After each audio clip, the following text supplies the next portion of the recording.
Grayson Stadium this morning as the Bananas are doing whatever they can to try and stop their 3-game losing streak. We've got an energetic crowd on hand here for Game 25 of the 2025 Banana Ball World Tour.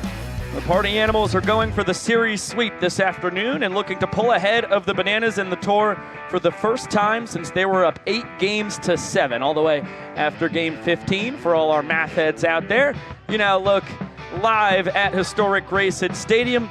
It is a lovely day for Banana Ball here in the hostess city of the South. 66 degrees and absolutely beautiful in our beloved home as we welcome you inside the broadcast booth with Josh Chalevsky, Vico Scala here, going back to the victory in Game 2 in Truist Park and now 2 straight wins here in Savannah, Georgia. The Party Animals are really firing on all cylinders. Yeah, now the tour is even, 12 wins and 12 losses for the Bananas and the Party Animals, and the Animals have been the better team. Of course, they had a pretty big output offensively on Friday night, but last night, the key to the victory for the Party Animals, they maximized the final inning of play when every run counts for a point. They scored 4 against Danny Hosley, who had a scoreless month of March, and were able to mount the come-from-behind win, as now the Animals have won 7 of the first 11 games here in Grayson Stadium, and are not only going for that sweep, but are going to retry and retake the season lead. Yeah, we'll have a little mini 2-game set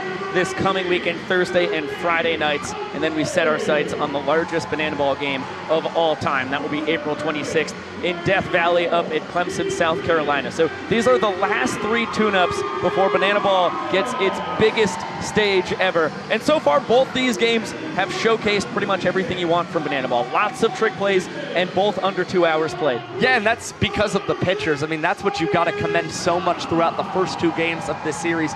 The way that the pitchers have been so effective and very quick, as they have had 7 innings in this series that have been thrown in less than 2 minutes.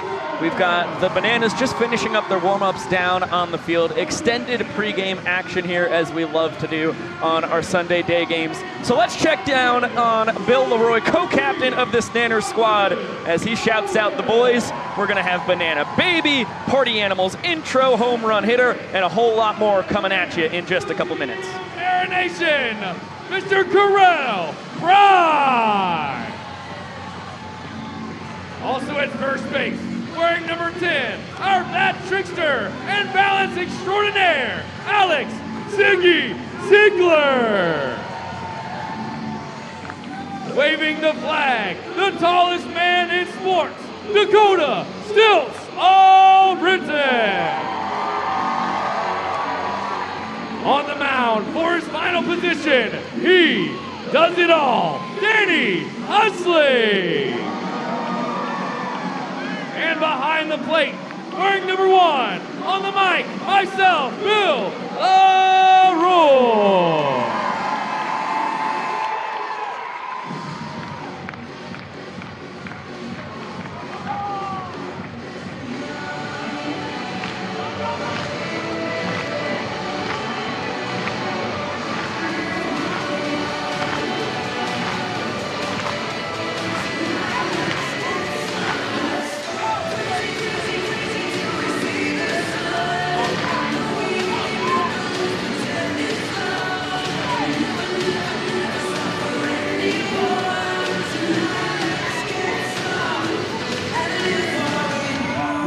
Savannah Bananas!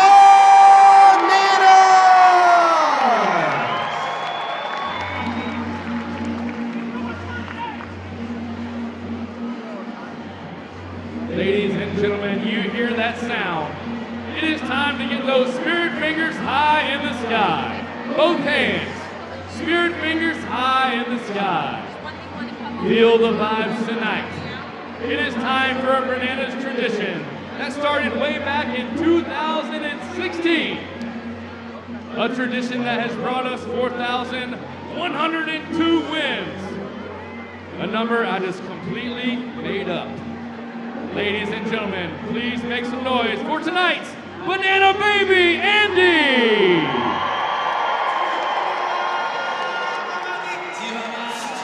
Andy is raising her hands, feeling the vibes tonight. 1.5 months old, and extremely calm in this situation. situation. Ladies and gentlemen, please make some noise one more time for tonight's banana baby, Andy.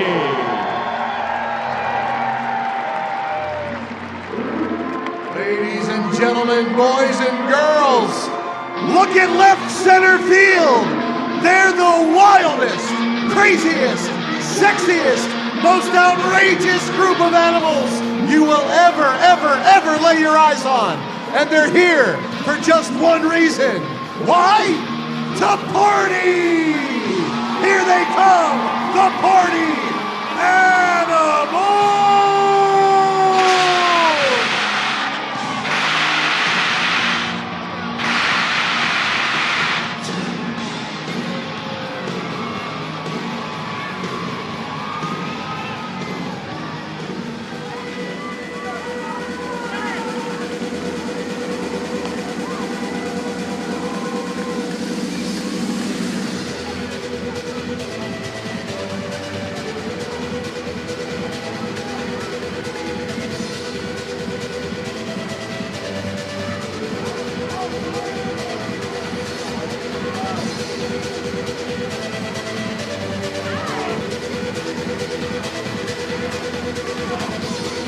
Let's meet the starting lineup for the party animals, starting with their center fielder, Reese Hampton. The extra hitter, Jake School. This week, a hot new bombshell enters the villa. Catcher, Andy Cosgrove.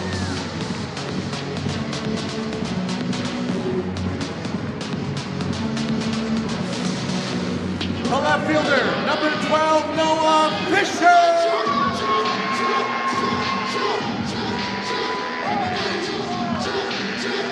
Shortstop, number 11, Chase Acom.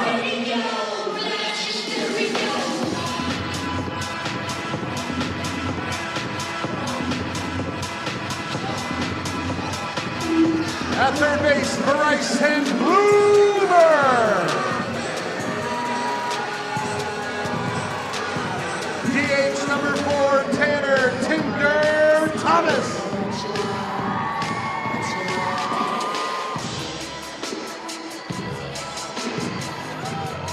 Second baseman number 9, Dustin Bieber.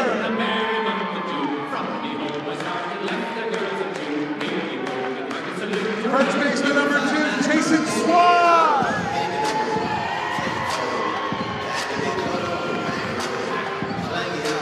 And the right fielder, number 18, Armando Becerra. On the mound for the party animals, number 10, Brett Hilton. Red light. Green light.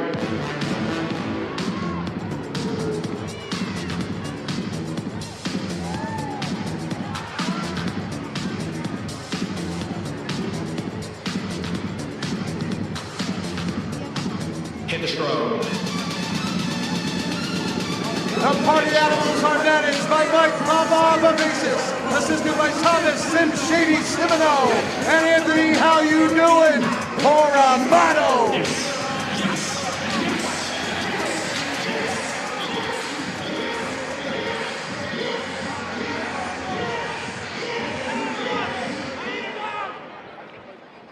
Ladies and gentlemen, get those hands together.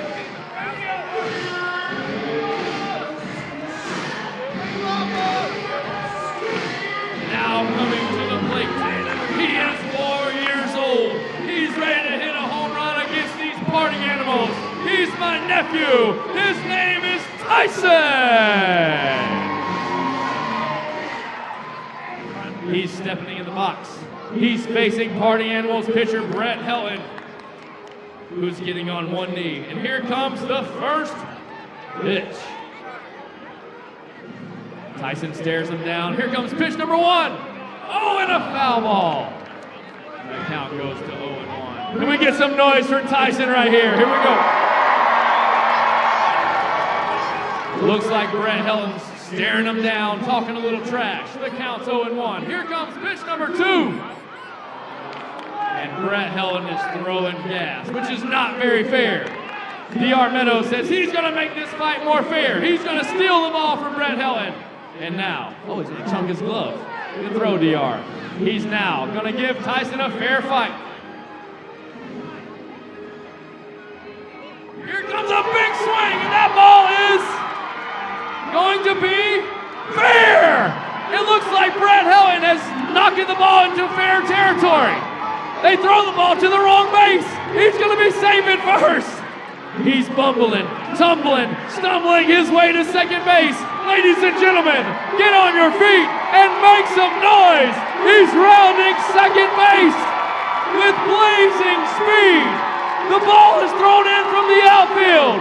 He's rounding third base. Oh my goodness. Drew Gillespie throws the ball to Sean Fluke. Sean Fluke throws the ball home. Here comes the play at the plate. And he is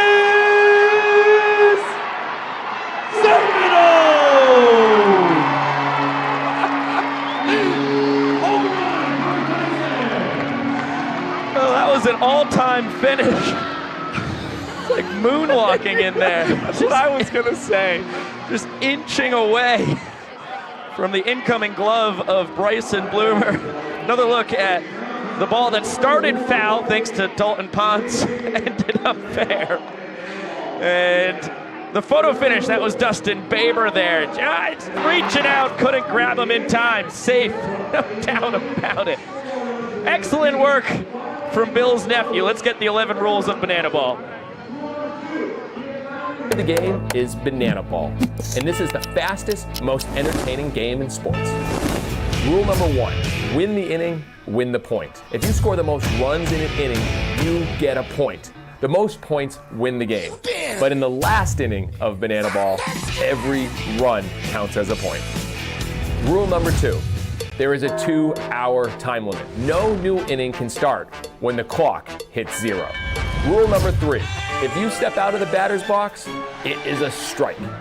Rule number 4, no bunting. If you bunt, you're thrown out of the game. Rule number 5, batters can steal first. Rule number 6, no walks allowed. It becomes a ball for sprint until every position player touches the ball. Rule number 7, no mound visits. No.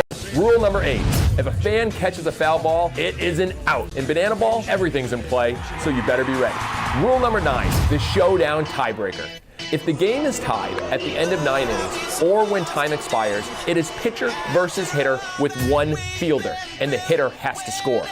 Rule number 10, the Banana Ball challenge rule. You, the fans, have the opportunity to challenge a ruling on the field. Rule number 11, the golden batter rule. A team can send up any batter to hit in any spot in the lineup. This is guaranteeing the best possible matchup at the end of the game when it matters most. These are the official rules of Banana Ball.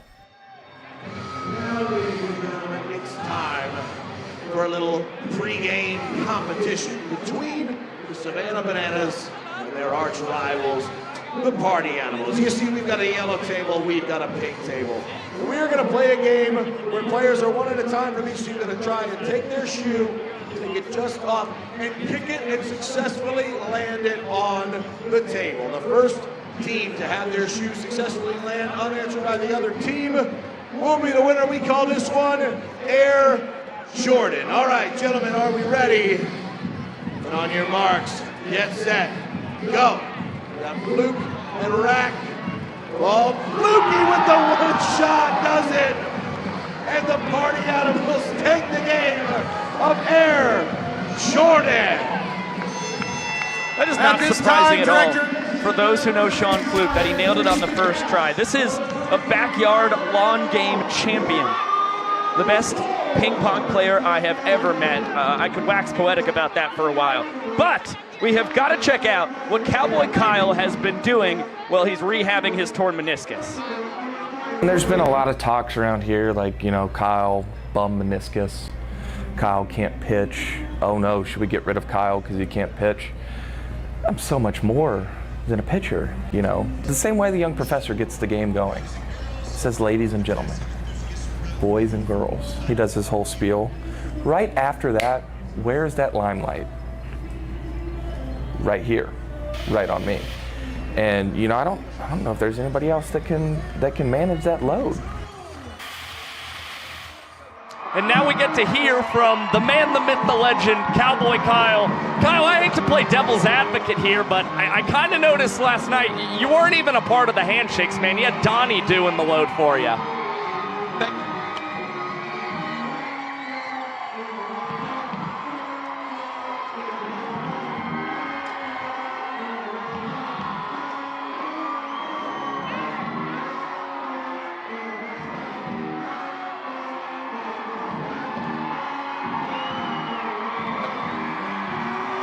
Guy can't even talk into a mic properly. I mean, unbelievable. His lips were moving.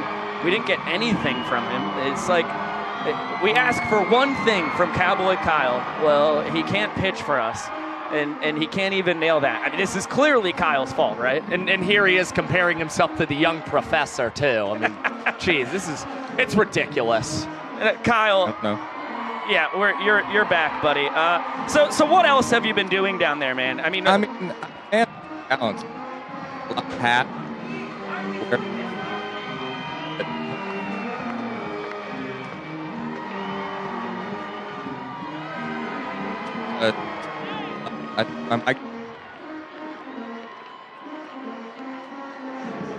Yeah, really astute point, Kyle. I don't think it's going to win you any points with the powers that be, unfortunately, is once again, we got about, 3% of the words you said down there.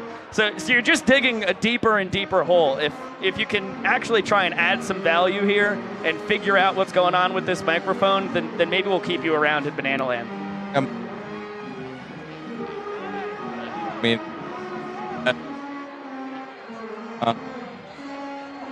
It's a little shy. Oh, that's pretty good. I've been doing a lot of stuff down here, trying to make a name for myself. I'm trying to... Yeah, good effort, Kyle, but it looks like 8 years might be the cap of your banana ball existence based on that on-field hit. Let's talk about the pitching matchup here this afternoon. Brett Helton on the bump for the Party Animals with a couple perfect meniscuses. Same go for Jared Donaldson in his two knees for the Nanners. Yeah, pretty fun pitching matchup in this one. We've seen Donaldson and Helton facing off quite a lot, especially on these day games. And for Jared Donaldson, as far as starting pitchers were concerned, there was nobody better in the month of March than Donnie, who had an earned run average below 2 and had an average MPI around 3.5 minutes for the Savannah Bananas. He did everything right, just 3 ball 4 sprints compared to 8 strikeouts. And for Brett Helton, still has more ball 4 sprints than strikeouts, something I don't think any of us would have predicted before this season kicked off. But if he's around the zone and able to induce quick outs and trick plays, he should be in a pretty good spot to set the Party Animals up for a sweep today. Yeah, outside of the strikeout to sprint ratios, it's actually pretty remarkable how nearly identical the numbers are on the tour for Helton and Donaldson. But as you mentioned, Donnie, the numbers only look this bad because of one of his first outings of the year being a blow-up for him, 10 earned runs in 2 innings. He has been one of the best pitchers on the tour across the past month plus. I mean, we knew after that blow-up outing in early February that he was going to have to work awfully hard to bring down those season numbers. Well, you can see he has certainly been hard at work for the Savannah Bananas, and he's been one of the anchors of the pitching staff. I don't think that Tyler Gillum, Adam Meyer, or anybody has had qualms about what Jared Donaldson has done lately for them. And for Brett Helton, he's got to work on his speed. Believe it or not, this is a man with 37 career innings thrown in less than 2 minutes, but he doesn't have one in 2025, and he's holding the ball longer than he ever has before. I would wager that streak is going to end this afternoon. You heard it here first. I'm on a bad streak with broadcasters' jinxes. Let's end it, Brett Helton. Toss it on down now to DR Meadows. Time to get the fans out of their seats and moving and grooving. The fans to get ready. So I need everyone here to get on your feet. I need everybody here on this beautiful Sunday to get on your feet and help me welcome out 6-year-old Finley.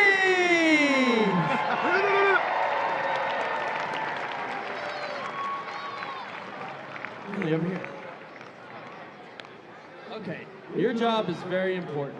You have to get 5,000 people here pumped up and ready for this game. So whatever you do, they have to do. You think you can do that? She said, So cricket shark.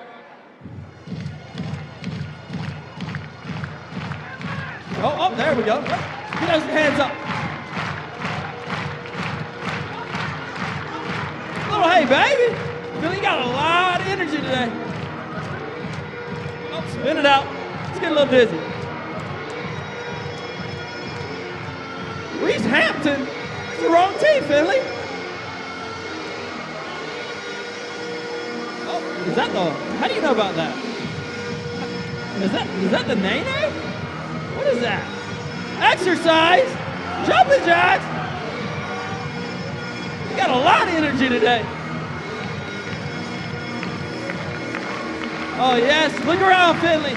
You just got 5,000 people ready for this game today. Give it up one more time for Finley.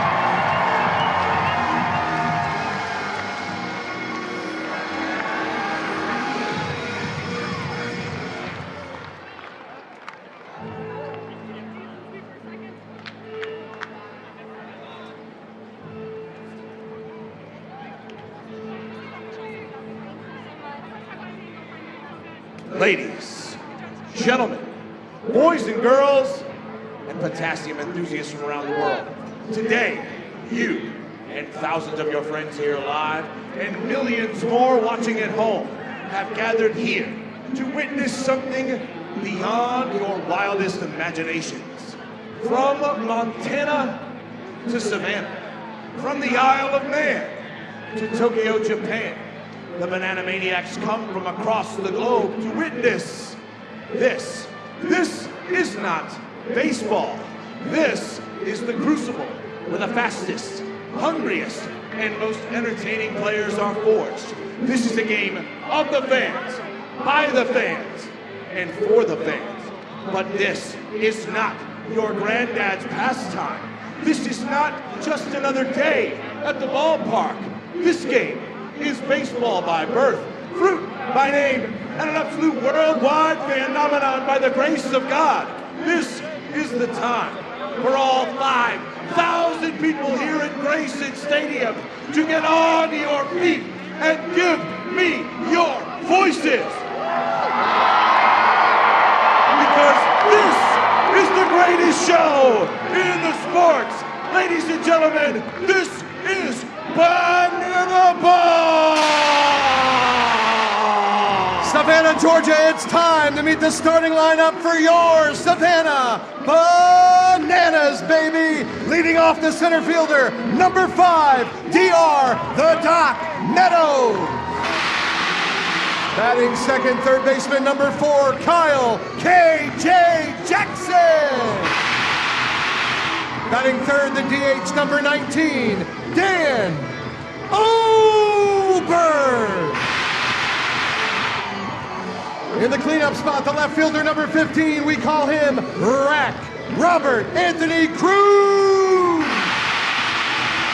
In the 5-hole, the right fielder, number 2, Reese Superman Alexiadis. At shortstop, batting 6th, wearing number 6, he is our glove magician, Ryan Cox. At first base, number 11, give it up for Corral Prime. The catcher, numero uno, the captain, Bill LaRoy. The extra hitter, number 18, Danny Hosley. And at second base, wearing number 8, he is our greatest showman, Jackson Olsen. On the mound for your Savannah Bananas today, number 21, Jared Donaldson. Your Bananas are managed by Tyler Gillum, assisted by Adam Viro Virant, Eric Fox, and Reggie Horton.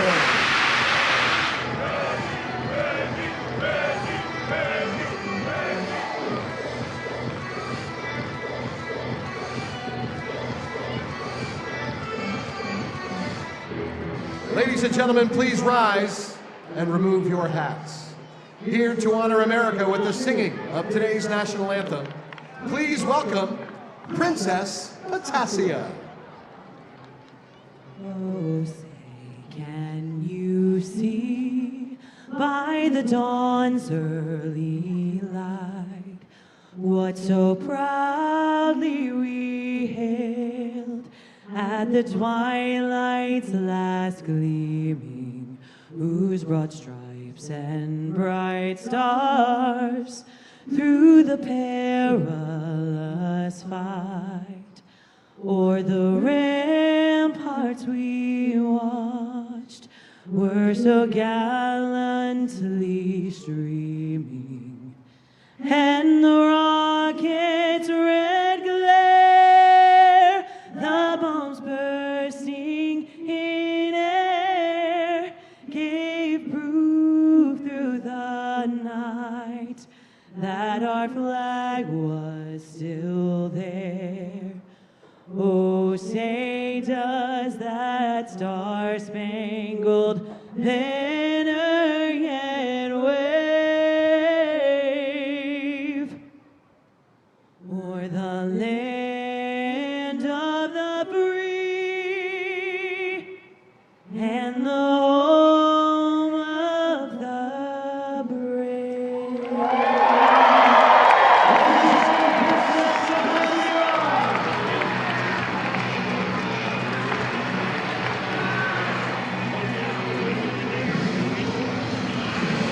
What a beautiful day it is for Banana Ball. You are watching Game 25 of the 2025 Banana Ball World Tour. The Party Animals are scorching hot, winners of 3 straight. They've already taken the series. They're 3rd in 4 so far here in 2025 in Savannah. The Bananas trying to deny the sweep. Our game tied at 12 wins apiece. Big day for the sport as Banana Ball gets its 60 minutes debut after the conclusion of the Masters on CBS later today. And we get to celebrate our 25th contest between the Nanners and Party Animals right now. At the top of the order for the Animals, it is Reese Hampton, Jake Skoll, and Andy Cosgrove due to swing it in the first with Noah Fisher cleaning it up. Then Chase Acuff, Bryson Bloomer, and Tanner Thomas, followed by Dustin Baber, Jason Swan, and Armando Becerra to wrap it up. Well, we mentioned the Party Animals currently on a 3-game winning streak, and ever since they bumped Jake Skoll up to the 2 spot, Cosgrove to the 3 spot, they haven't lost a game. So clearly the lineup, the new lineup construction has paid off for the Animals, and they haven't gotten a lot of offense from the bottom of the order, except from Jason Swan. He has really anchored the Party Animals there in that 9 spot. Take a look at the numbers on the tour for Jared Donaldson, 2022 Peach Belt Pitcher of the Year, a D2 All-American. Big reason why the Bananas finished up with back-to-back Petticup championships in the CPL, and he's one of the hottest pitchers on the mound here in Banana Land in 2025. Yeah, 2-0 record this season. Both of those wins came in the month of March when he posted a 1.50 earned run average and a 3-minute and 26-second average MPI in 12 innings that month. He was phenomenal. Opponents are batting .277 against him this season, but the Party Animals batted .176 against him in March. And Chase Acuff, the Party Animal shortstop, was the only man with multiple hits against the Banana Splitter specialist. Let's get a gander at the defense behind Donnie. Left to right in the outfield, it is Robert Anthony Cruz, D.R. Meadows, and Reese Alexiadis. Third to first in the infield, you see Kyle Jackson, Ryan Cox, Jackson Olsen, and Carell Prime, while Bill Leroy is the man with the mask. D.R. Meadows has been on another level in this series. He has 5 trick plays in each of the first 2 games. He's already over 50 this season. And for the Bananas rookie third baseman, KJ Jackson, he's hoping he can get to 30 this afternoon. Here comes the young professor to start the clock. All right, ladies and gentlemen, it's time to get our game underway, but we need your help. When I count to 3, I need everyone here to yell at the top of your lungs, start the clock. Here we go. 1, 2, 3. Showtime! 2-hour timer starts.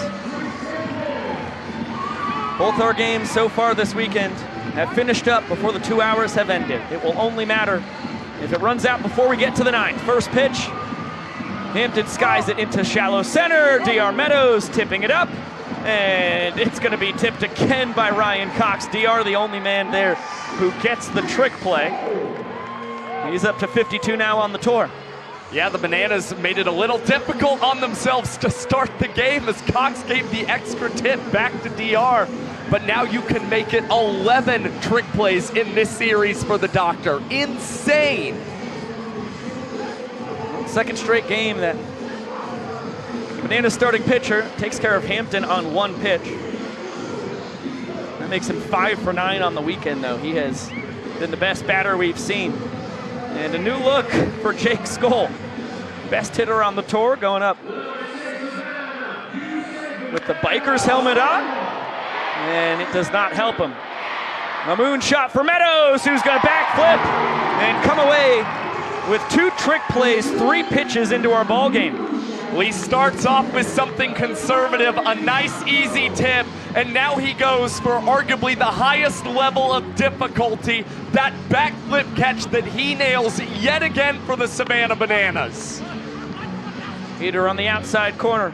Donaldson ahead of Andy Cosgrove. Former Minnesota Twins minor leaguer. Comes to Banana Land after a stint on Love Island, Australia. Sends this one into foul territory. Not caught on the first level of the right field deck.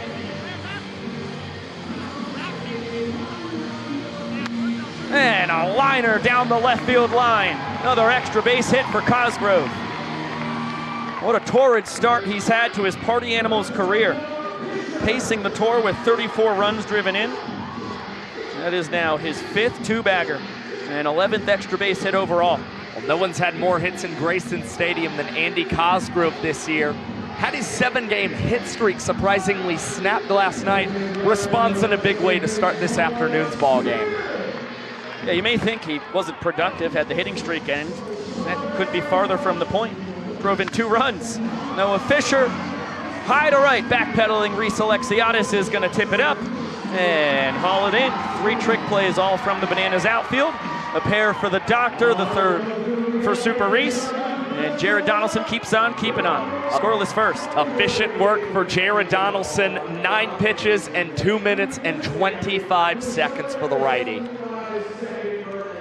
Take a look at the Party Animals starting defense behind Brett Helton. Left to right in the outfield, it's Fisher, Hampton, and Becerra 3rd to 1st in the infield.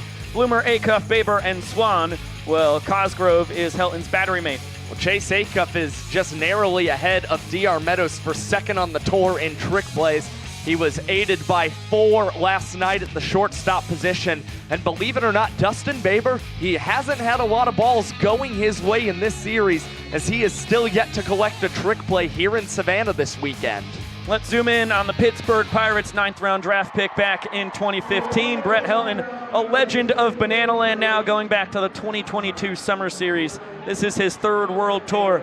And as we talked about on the pregame show, has the most innings all time under 2 minutes. That's right, Brett Helton hoping for a quick start here in this ball game, and we're fortunate enough to be joined by him on the broadcast. Brett, how you feeling this afternoon, man? Hi, guys. I'm feeling fantastic. It's a darty day. No doubt about it. How many hours of sleep are you working with? Just enough. Not too much, not too little. Just what the boys need. What's the plan of attack going after the Doctor, KJ, and Oberst here to start your afternoon? DR's not leading off. Oh, he is. He is. DR, then you got KJ and Oberst. If there's a fastball above DR's knees, he gets a hit every time. So I'm going to try and throw a first pitch fastball down at his knees and let him ground out. But Smart. It's a scary game, because if it's too high, he'll hit a single. But you know what? I got a good feeling about this. He has a pair of first pitch singles to lead off each of the games so far this weekend. Hey, way to end that streak. All right, here's my second try, and then I'll go to off speed. Fastball down. Here we go. Oh, he didn't swing! At the knees. Chris Walker likes it. All right, 1-1. Peter again, I love it. Let's do it. Down again. Down. 2 down. All right, let's just throw a strike here. All right, DR, let's do this. Peter again. First strike. There we go. Did he bail me out? Stay in bounds. Grayson Bloomer. Come on, Bloomer. He's there. Yeah! That's big. That was great. He bailed me out on a ball that was up and in. But guess what? That's one out. Okay, KJ. KJ's definitely looking pull side. The good news is he'll chase. If I strike him out, I have a brand new strikeout celly in honor of my nephew Cooper. So if I can get ahead here with a heater, I'll start throwing some off speed and see if I can get him. Can you try and give our BTV audience a hint, any guesses to what that celebration could be? You'll see it. First pitch change up, way bad. Okay. Yeah, KJ, tough guy to strike out. Only 5 on the tour. All right, 2-0. No more of that. Heater. I'll probably go right down the middle. He's going to be ahead of it. Let's see what he calls. He said heater, so I don't want to go right down the middle. It's 2-0. It's his count. Ooh, I didn't even come close. All right, 3-0. Here we go. Free heater? Well, definitely. But he's liable to swing at it. But guess what? No walks. Oh, wow. That was nice movement. Come on, baby. 3-1, also scary count. Going heater again. Ah! There we go. Oh, that was catchable. 3-2. I've thrown him only heaters, but I just need to dial in here. Heater in. Let's hope he's a little bit late and not on time. Ah! There we go. Right to me. Hey-oh! And Swanee with the trick play. Nice play, Swan. That's the money man right there. You can see it on his arm sleeve. So that was good. The no walk approach worked. Way to battle back, man. I'm glad he was a little bit late, not on time for that 3-2 heater, because that's also scary. Now you've got all the other pitches in the arsenal to show him the second time up, too. Dan's been swinging a hot stick. Yes, he has. So he'll probably be aggressive. I'm going change up here. Let's hope he watches it. Strike one. We love Chris Walker's zone for pitchers. On my head, I can do whatever. I do have a new pitch, a slider that he hasn't seen yet. I kind of want to save it for 2 strikes. But we're doing another change up here. I don't know if I love it, but oh, I love it. Charge. Good play, Bloomer. Sheboygan. Quick inning there. Nice job, boys. Brett Helen, you are the man. I think you should celebrate with a rose to give out to a lady in the crowd. Rose to the most special ladies. You know, it is kind of funny. I have had my eye on somebody in the stands out here. So I'm going to run this rose to her. I hope she likes it. I heard you're heading towards the bleachers. I do know that she is a big lover of banana ball. Okay. I know she definitely loves the players. All right. But I think she really loves the broadcast. I don't know for sure, but is it for you guys? No, I got somebody in mind. What about over here? No, I got somebody in mind. Going all the way top shelf. Hi! Hello, everybody. What's going on? Oh, hey, Brad. Hi! Where am I going? Up to the top deck. Who wants it? Would you like it? I don't know. Hi! Here we go. Would you like this rose? You've got to be kidding me right now. Thank you so much. You're one of the most magical people in this entire building. Well, I think we are. You deserve that rose Along and with everything y'all. else. Absolutely beautiful day. Are you rooting for the party animals? I do root for y'all too. Woohoo! I root for both though. I'm John Shalensky's mom. Are you crazy? Oh, of son course of a I knew gun. that. Like I said, you're the most special one here. I We love you still so wish much. you'd shave his mustache again. Can you do that? Yes, remember when he did it 2 years ago? Yes, He I looked read it. amazing. This is and super ridiculous. adorable. I know. Sometime we need to get you up in the box and see how good you are at it. Because I think And you'd be this is his fantastic. dad down here. Right here. Hi! You were just on the mound. How you doing? The most beautiful lady in the park had to get a rose. Thank you guys for being with us. It was amazing. Thank you so much, Brett. Thank you guys. Trick play for Jackson Olsen, thanks to the 6'5" leaping abilities of Corel Prime. And a nice start to inning number 2 of work for Jared Donaldson. Yeah, fun trick play, a little bit of a high throw, but Prime makes the adjustment. I think he's got an Amazon Prime vest on at the first base position. He's making sure he's delivering for his guys defensively. Yeah, he deserves equity with all that he does for the Prime name. 2 balls, no strikes here to Bryson Bloomer. Anytime Chad Reese and Yvonne Trezak are talking about your mom the night before a game, you always got to know it's trouble. That's ridiculous. Shout out Margie. I'm telling you, when he started going up towards open seating. You smelled it? Yeah, something fishy was going on. Oh, that's one of my favorite things that has ever happened on Bananas television. Nice piece of hitting there from Bryson Bloomer. Gets a knock against his former CPL Bananas teammate. And now Tanner Thomas, 2018 and 2019 Collegiate Banana, here in his 4th World Tour for the Party Animals with the ball and a strike. Bloomer, a pair of steals last night. And a hot shot into right field for Thomas. The Boomer is going station to station. Alexiadis has a howitzer in right. A little something happening here for the Animals in the second. Yeah, it looked like a splitter that didn't necessarily reach the bottom of the zone like Donaldson hoped. Kept it right in the middle. Tanner Thomas able to poke that one into right field. And for Donaldson and the Bananas, surprising they didn't try and continue to keep speeding up the bat of Tanner Thomas, who has been behind a lot of fastballs this weekend. Dustin Baber was right on time for a fastball Friday night. Took Kyle Perry deep as Alexiadis comes up just short of this foul pop. Baber the donut hitter, you can hear the crowd roaring, hoping for a strikeout and 3 sweet treats that'll come with it. Not happening here. This one in on the hands. Meadows is gonna go behind the back. Nails as per usual. Already 3 trick plays here, just 5 defensive outs into the game for the Nanners. And all 5 outs in the ball game have been trick plays for the Bananas. This one will dazzle you because D.R. Meadows does this with 2 men on base for the Party Animals. That's confidence in your skills and taking your daily vitamins, as the boys call it.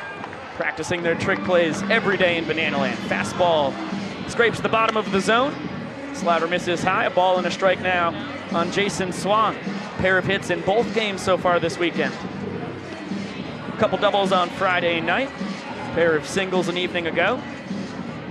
A remarkable 13 sprints to just 3 strikeouts on the tour. That's a laser beam all the way to the left field wall. Swanee, you cannot stop that man. Bloomer scores. Thomas is getting the windmill. Relay from Cox all the way to Donaldson behind home. Swan to third. Heads up base running. A pair of stakes. And the Party Animals with a chance for a point in the second. It's another barrel for Jason Swan this weekend. And 8 of his 16 hits this season have been doubles for the boys in black and pink. Absolute insanity for Swan this season. His banana ball playing career continues to age like a fine wine. He just gets more and more productive as the seasons go. This is year 3 in Banana Land. Really year 4. This is his 3rd World Tour. Debuted as a banana in the 2022 Summer Series, just 6 games.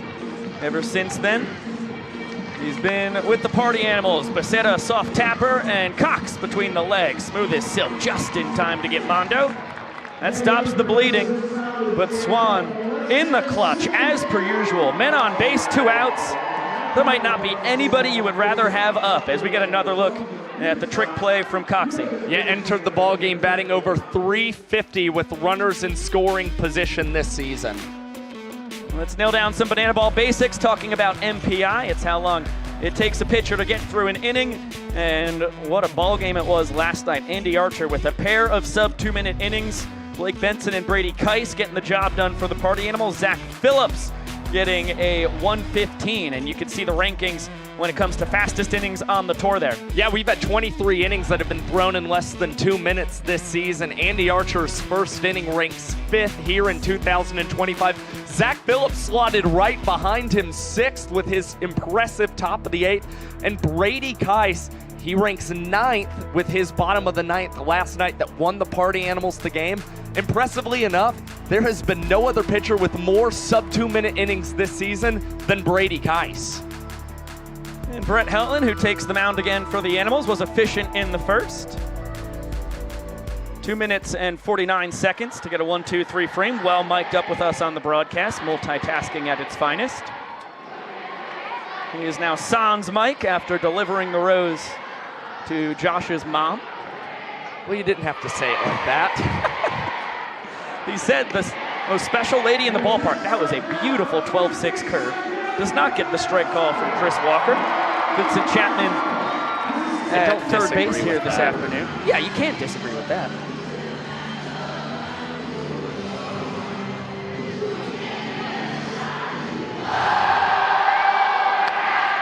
And another foul ball from Robert Anthony Cruz. Alexiadis on deck, Cox in the hole. Bananas need 2 runs to even this inning, 3 to walk it off.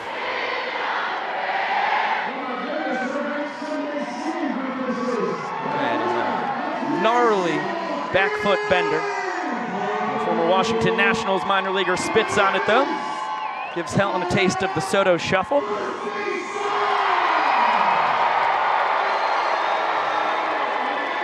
Two-two.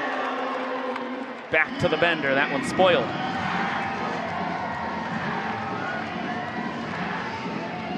Robert Anthony Cruz pacing the tour with his 5 home runs, leading the Bananas with his 13 extra base hits. And hanging tough. And also the Bananas leader in runs batted in this season and tacked on 2 more on 2 knocks last night. Neither of them cheapies. When he hits the ball, often it goes quite far, quite fast. That time comes up empty on a changeup. And Helton pulling off the celebration for his nephew. Looks like a little Tyrannosaurus Rex. I think that's the dinosaur right there. That's awesome. That is a fearsome man on the mound, going full dino mode. And clearly had the right scouting report against Robert Anthony Cruz as well. We know that he struggles sometimes with that low changeup. That's exactly what Helton threw him. And now follows that up, 1 pitch and a fly up to Armando Becerra in right field. Reese Alexiadis retired by his counterpart. 5 up, 5 down so far for Brett Helton. He's 1 out away from putting the Party Animals ahead in the all-important points department. Has to get through Ryan Cox. What an unbelievable 4th World Tour the Glove Magician is having, but that one right back to Becerra, and behind the back cannot nail the trick play. Cox looking for 2 bases, he will have them. Mondo, his 2nd missed trick play in 6 attempts this year. The door left ajar here for the Nanners.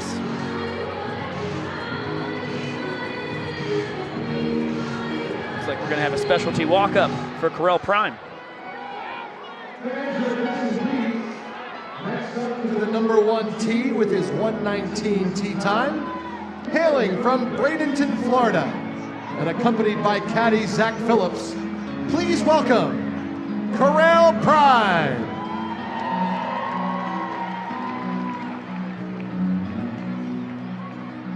We'll see what bat he goes to here with an 0-0 count against his best friend in the world, Brett Helton.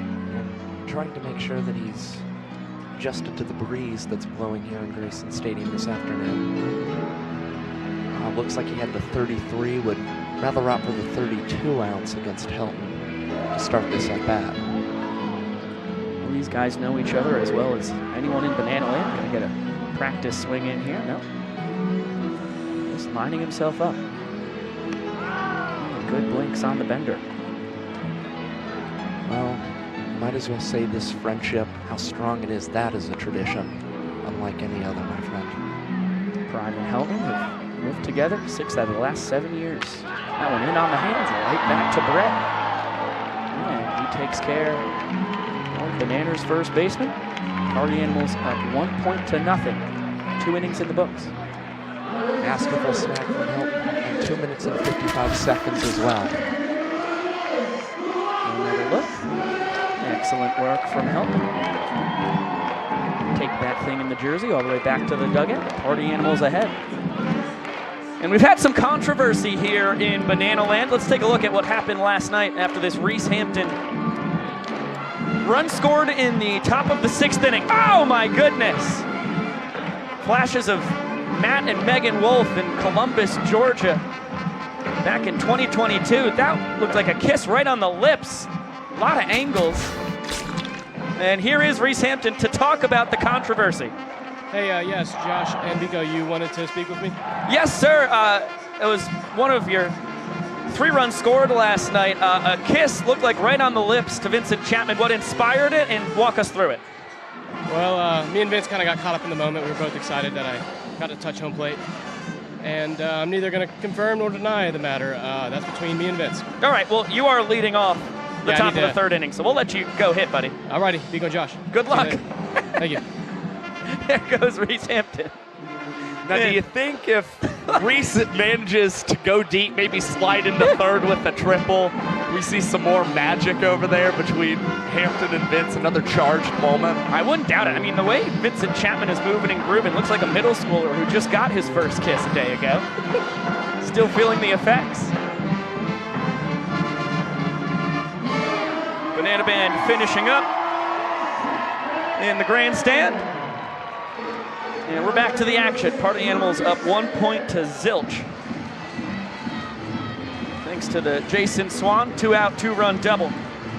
Powered them to the 2nd inning victory as they go for the sweep here on Sunday afternoon. Back to the top of the order.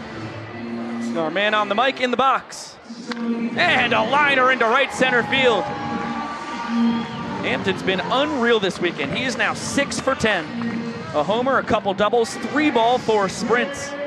He has been deadly at the dish. And you don't want to forget, he's driven in 6 Party Animals runs as well. I mean, talk about a guy who looks like he might be the player of the weekend right now. It is Hampton as Skull, his good buddy, lines another one into the right center gap. And all of a sudden, the Party Animals with runners on the corners, 2 pitches into the frame.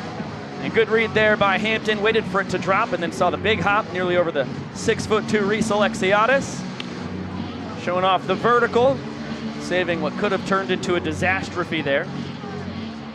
So runners at the corners, the tour leader in RBIs at the dish, and Jared Donaldson and company says it's time to dance. Cox and Olsen joining in, now Meadows getting involved, Bill Leroy behind the plate. Having some fun as well. Look at Chris Walker, the home plate umpire, even shaking his rump. And how about Andy Cosgrove? That guy is so good every situation. Hampton's gonna tag and score. Skoll will go from 1st to 2nd as well on the sac fly. And the Animals, another chance at a point. Back-to-back games for Andy Cosgrove with a sacrifice fly for the Party Animals.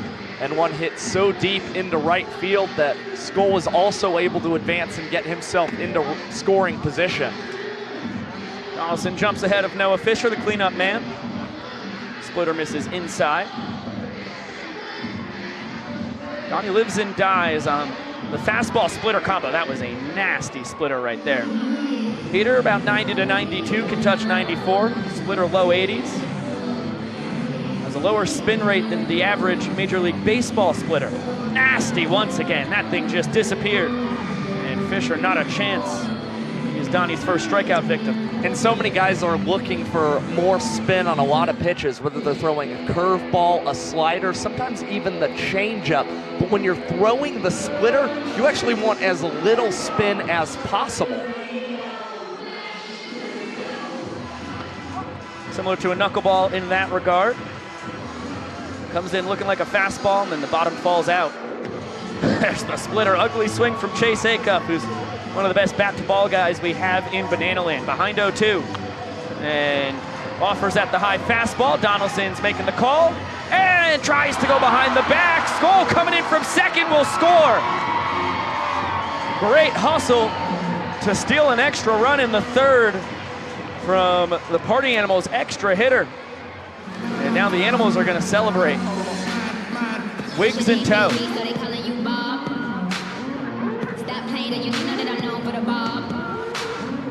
Couple hit songs, you thinking you a hot throb. Well, let's dance out good, make I don't wanna stop. You don't need a feature, I'm the feature. You gon' be the priest, and I'm gonna be the preacher. You gon' be the A hero. little homage to Nicki Minaj there. And we'll get another look at the trick play missed. You know, pitchers, the opportunities are few and far between for trick plays. Donnie was 1 for 1 coming into the night. And you see the hands on the knees there. Just not the situation to try it. Yeah, I don't think that he expected to see Skull barreling home on that play, but Donaldson's defense will pick him up. Ryan Cox goes between the legs for another trick play in his ball game.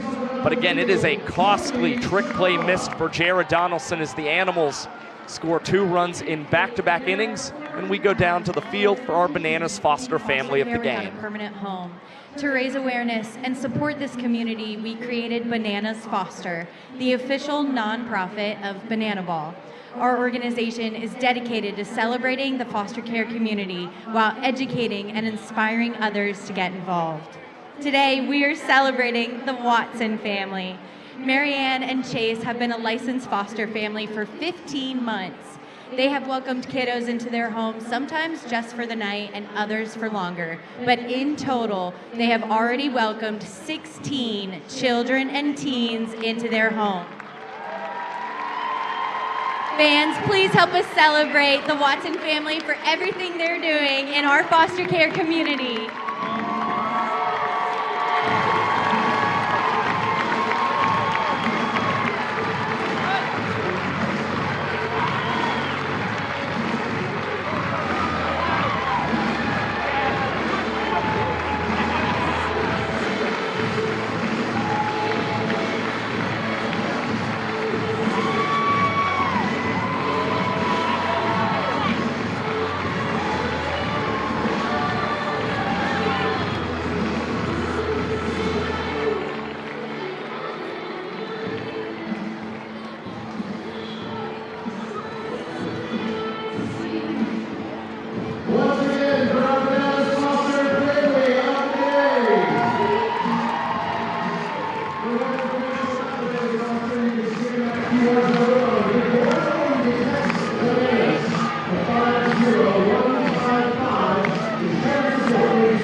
Always a beautiful moment, getting to celebrate the superheroes in the foster care community.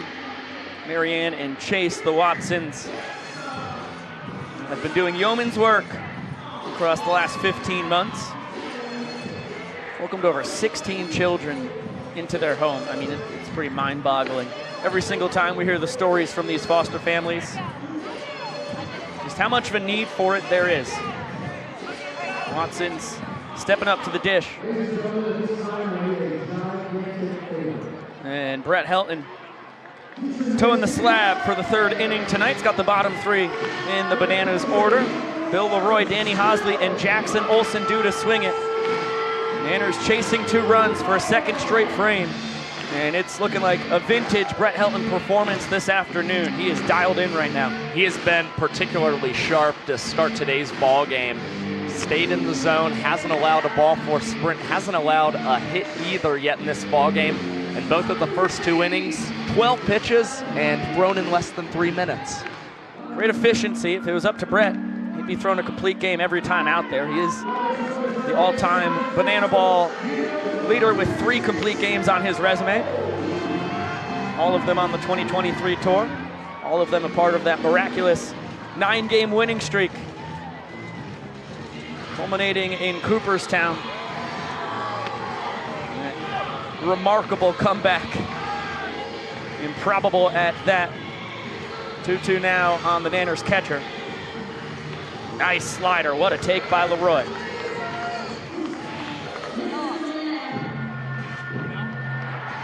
Payoff back to the Heat. And Bill fouls it over the grandstand.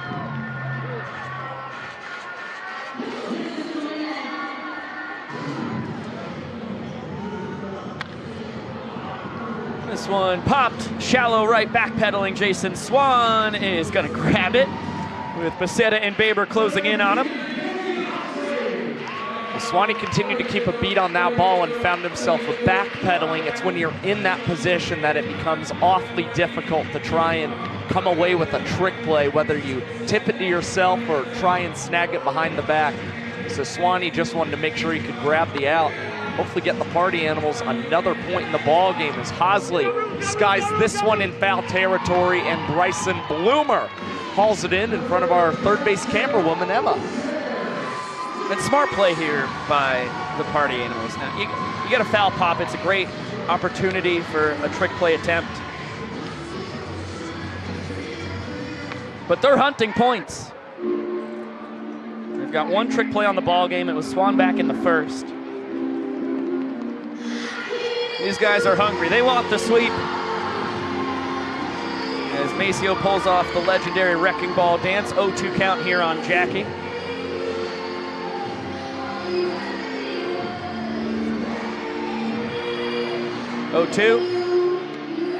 Wow.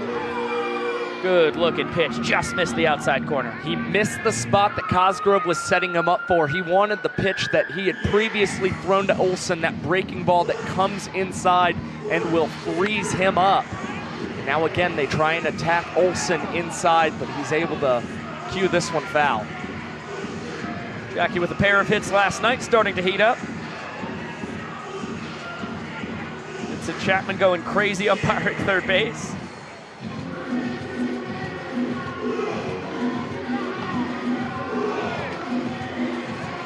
2-2 now. At times it has looked like Cosgrove has rather emphatically directed Brett Helton on where he wants to see these pitches breaking, and it's another changeup for Brett Helton.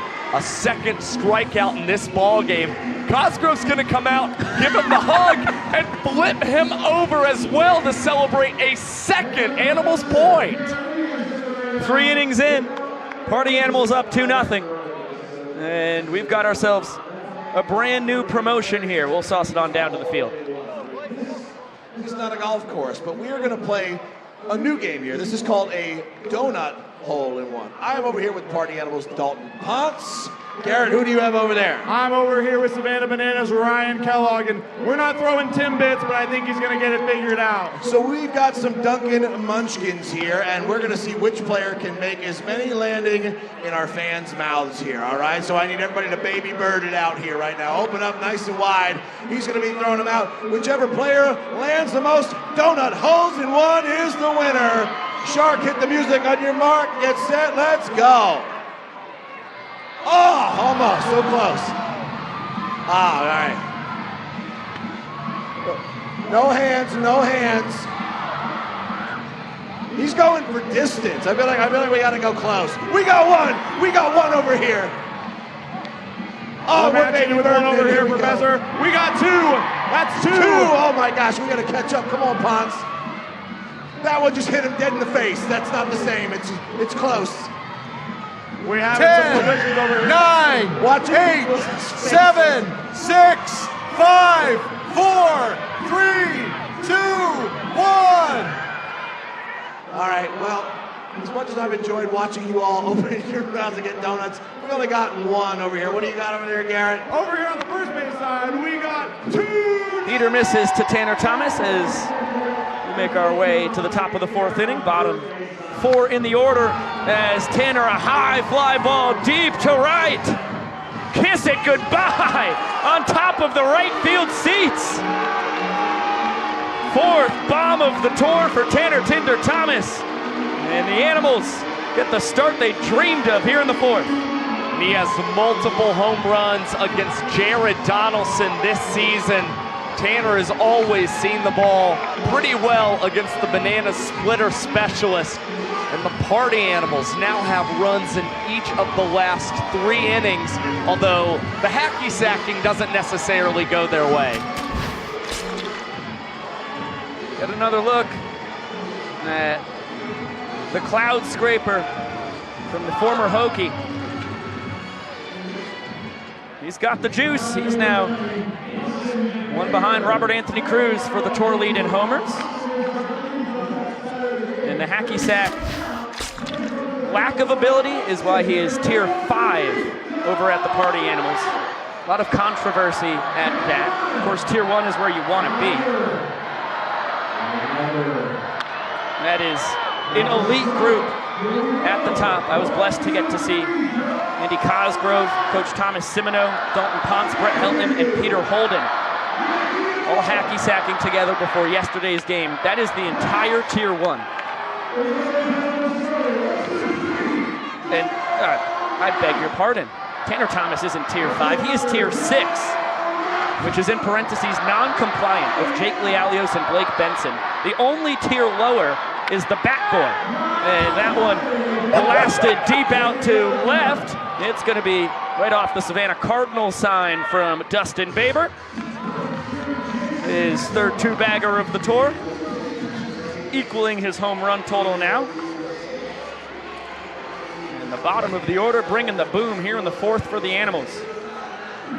We kind of mentioned at the start of the broadcast, the bottom haven't been the big offensive contributors in this series for the Party Animals, but they're trying to make sure we forget about that here in this series finale. As Baber told us a couple days ago that he feels like he's a power hitter now. He is trying to drive the ball more than ever. Jason Swan is seeing beach balls up there. He brings in Baber, trying to take his spot at second. He will. Are you kidding me? Swanee, his third stake of the afternoon on his second double. And the Animals now have 2 runs for a third straight inning. And they're gonna try to nail the cup once again. 0 for 4 on the weekend. Baber has the honor and doesn't even make contact. I mean, he chugs beer all the time. How did he miss it by that much? This is just a burden I'm gonna have to carry with me. It's hurting you, I know, it's hurting you. So 3 straight extra base hits for the Party Animals, although they cannot nail that cup, to the dismay of my broadcast partner. Why must we tarry like this? I mean, Baber, he stuck a golf ball probably 300 feet away, nearly to the bucket yesterday pregame.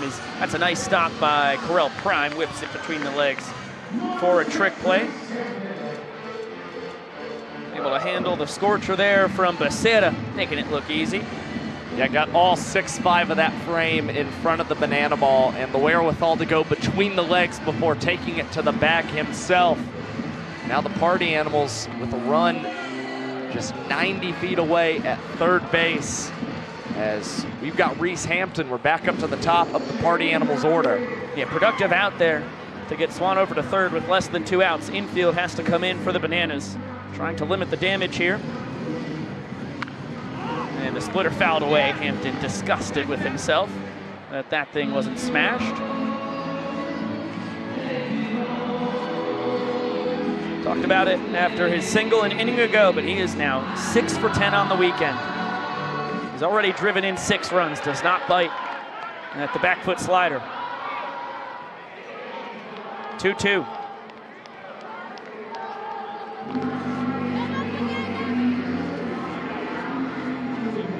And Heater just misses the inside corner. Count is now full.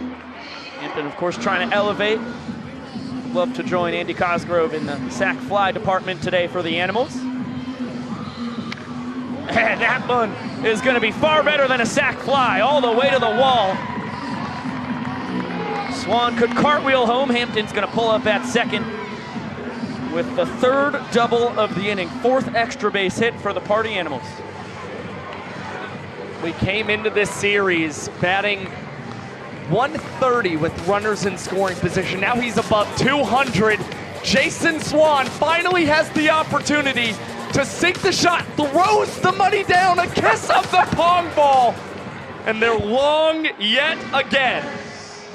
They are long yet again. They can't figure this out. It is unreal. I mean, get me in the black and pink already.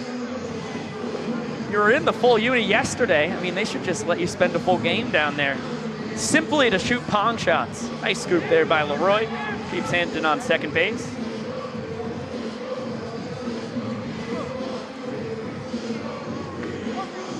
The Party Animals have ended Jared Donaldson's run of excellent starts emphatically. A lot of loud noises. That one sharp to Cox, who cannot complete the between the legs trick play. Skoll shows off the wheels to beat the wrap. Little fake out there from Seth Markham, the first base umpire. And now runners at the corners as Andy Cosgrove shattered bat.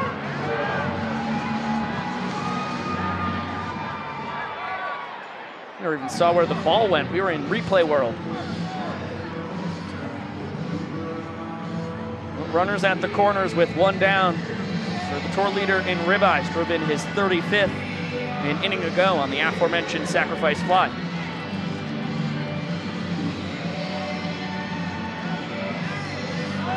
A great stop by Bill behind the dish.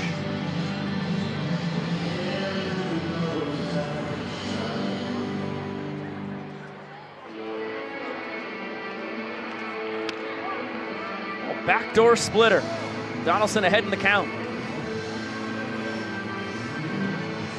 Same pitch, this one chopped foul. Vincent trying to grab the scoop, comes up empty.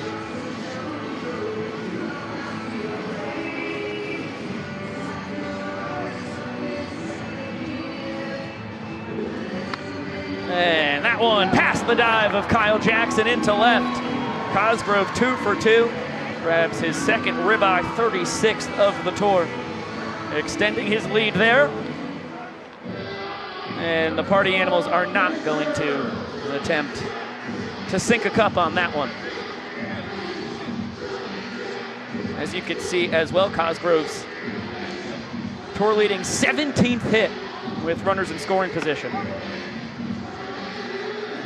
Yeah, Cosgrove is actually on pace to record over 100 runs batted in for the Party Animals. Meanwhile, Kyle Jackson will collect the trick play, step on third base, and gather a throw over across the diamond to double up the Animals and finally get Jared Donaldson out of this fourth inning. A big one offensively for the Party Animals yet again, and a nifty trick play from KJ as we now go down to the field for Hey Baby. Get on your feet. And then step number 2, get your hands way up in the air, hands in the air, because it's time for a little Hey Baby. So let's clap it out. You're gonna get your arms swaying, and I need you singing. Here we go.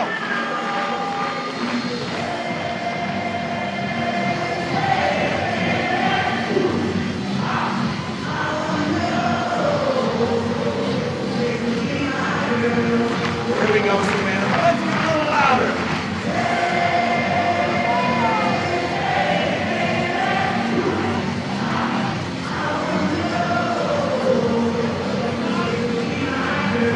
All right, keep it up and up for the shuffle.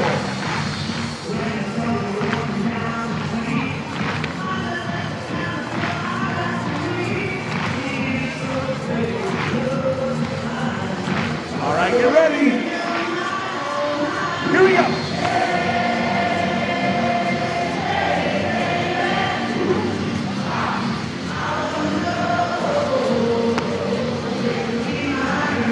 Come on, Savannah, last one, best one.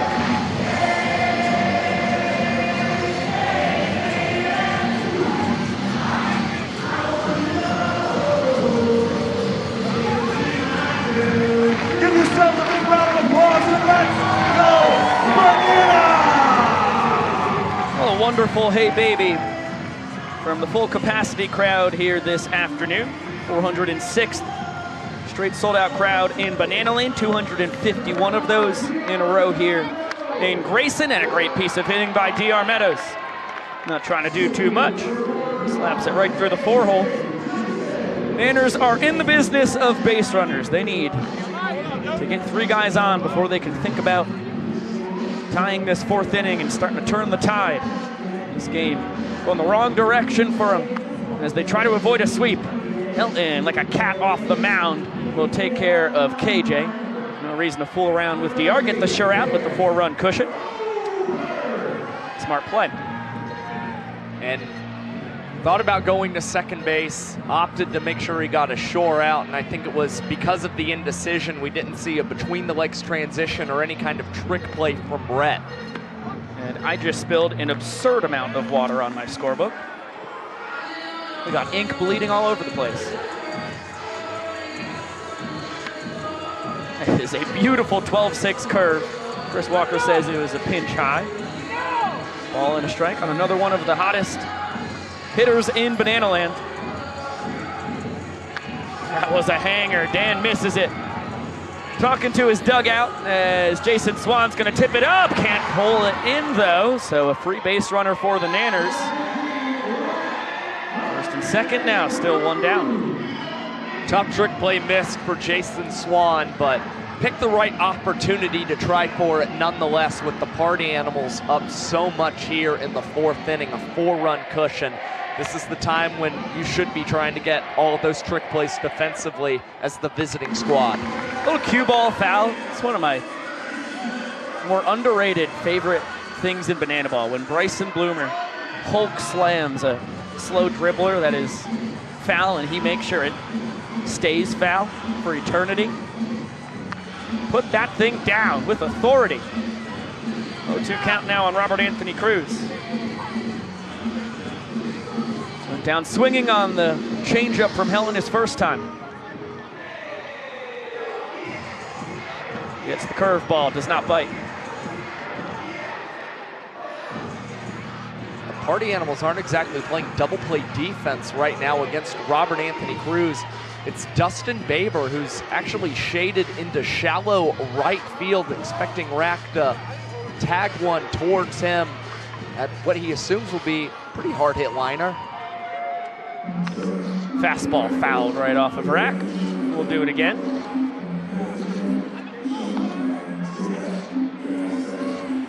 You know, an underrated aspect as well, I think, of the relationship Helton and Cosgrove have. They're both tier 1 sackers over there for the Party Animals. Cannot forget about that. Oh my gosh, that thing had so much movement. It started in front of and ended up behind Robert Anthony Cruz. Meadows and Oberst will both advance on the wild pitch.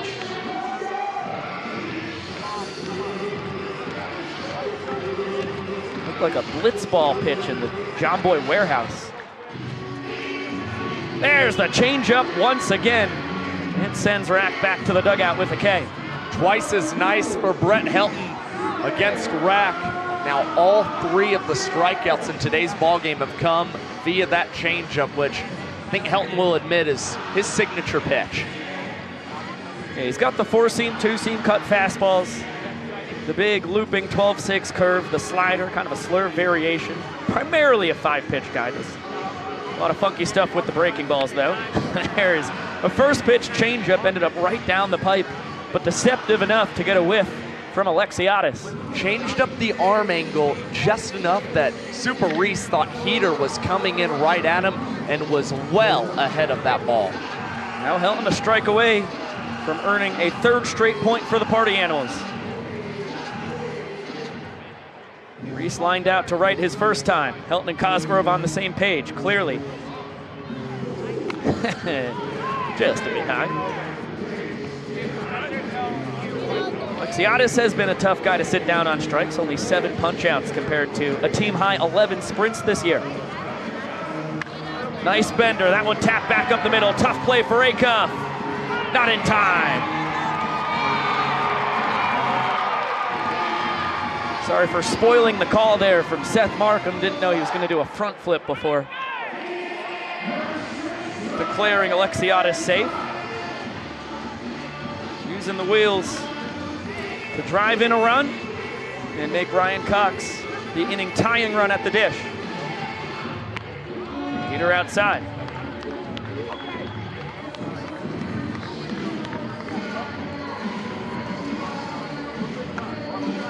Cox has 1 career home run. It was right here in Grayson Stadium this year.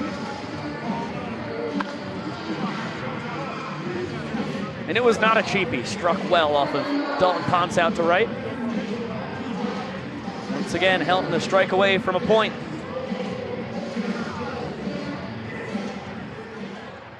Beautiful bender, Cox. As tough as they come to K. I say that about a lot of guys, but they tore low 2 strikeouts for everyday players here in Banana Land compared to 6 sprints. As this one lifted out to left, Noah Fisher is gonna grab it the classic way, securing a 3rd straight point for the Party Animals. They are up 3-0, and we get to go back in time. Let's talk about a little this week in Banana Ball. Tomorrow will be the 3-year anniversary of Banana Ball in Golden Park, Columbus, Georgia, the first start of Bill Lee's illustrious Banana Ball career. The first time we ever saw Dakota Stilts Albritton pitch, got Dalton Cornett to ground out to second. The first trick play from our all-time leader, Ryan Cox, going between the legs on a double play. And the first woman to pitch in Banana Ball history, Megan Wolf, breaking off a nasty Evis to strike out Zach Whalen, looking with her husband, Matt Wolf, catching. It's probably the greatest game of firsts in Banana Ball's history. It is. Obviously, we've seen how effective Dakota Stilts All-Britain has been since debuting on the pitcher's mound. Always fun to talk about Bill Lee getting that start in Golden Park. And despite all of those accomplishments from the Savannah Bananas in Golden Park, it was the Party Animals who came away with the victory over the Nanners. They finished that tour with back-to-back wins. First this one in Golden Park, and then a couple nights later in Rickwood Field with the Sean Fluke strikeout of Eric Burns on a check swing with Chris Walker, our home plate umpire tonight, behind the dish, making the call. That Burnsy went around. Take a look at the numbers here for Noah Niznik. For the majority of this tour, he has been the Bananas' night one starter, but now has been moved to the bullpen for a second straight outing. Yeah, Bananas want to see what it looks like to have Noah Niznik follow Jared Donaldson. I think they anticipated a little bit of a better start for Jared Donaldson and Niz to be able to hold down the lead going into the late innings of this game. Now he's just got to make sure he throws up shutout frames regardless, as the last time we saw Niz on the pitcher's mound, he took the loss in Game 2 in Atlanta. It is 5, 6, and 7 for the Party Animals here, who have won each of the last 3 innings. Chase Acuff, Bryson Bloomer, Tanner Thomas. Acuff looking to join the hit party. It is just Acuff and Becerra, the only 2 out of the 10 Party Animal starters that have not gotten a hit in the ball game, and it'll stay that way for Acuff. Backflip from KJ, cannot hold on to the Banana Ball. It's the second time we've seen him try to pull off that trick play. The first was at second base, and yet to nail it.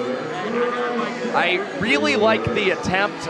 We obviously encourage backflips in Banana Ball, but it doesn't seem very feasible for infielders on ground balls, as they are taking time to actively go through that flip. And we know that Banana Ball is a game built around speed, so the guys are always booking it down to first base. Yeah, and Acuff is no slouch in the speed department.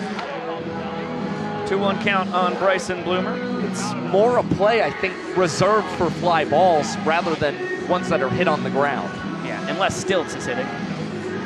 Then you could probably rip a backflip or 2. No disrespect meant. I can't walk on 5-foot stilts.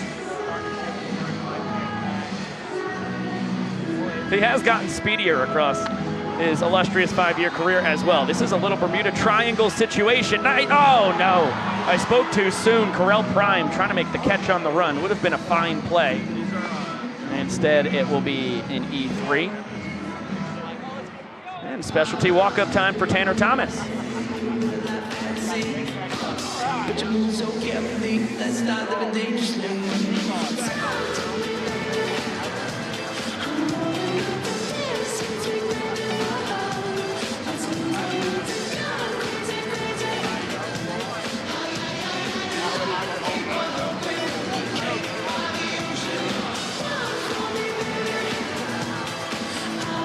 We're about 20-25 minutes from the ocean. I guess that qualifies as cake by the ocean. There's definitely cake.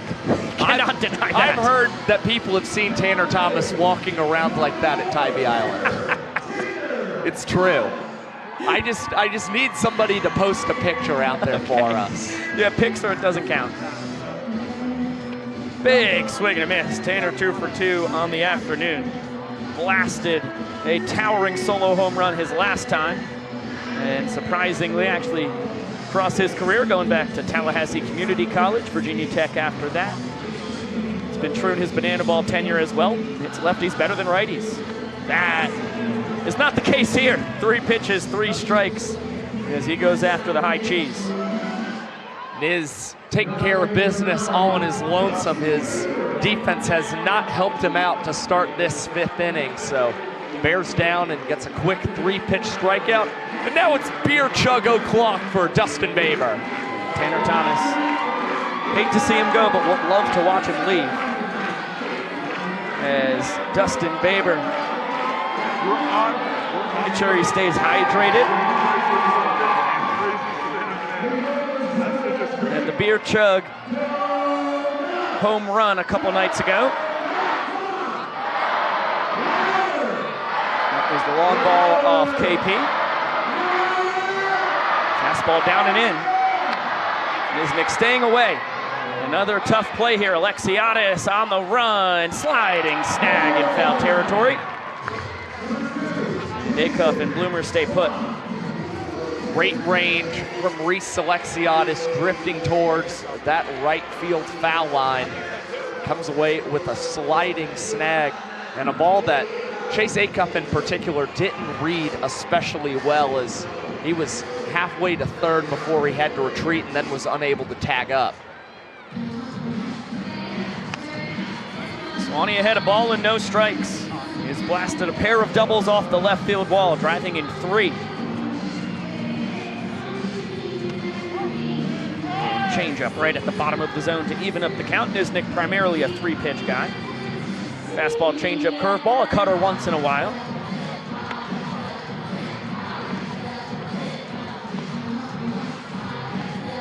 It was a 4-seam fastball that gets a lot of arm side run. Now 3 balls and a strike on Swan.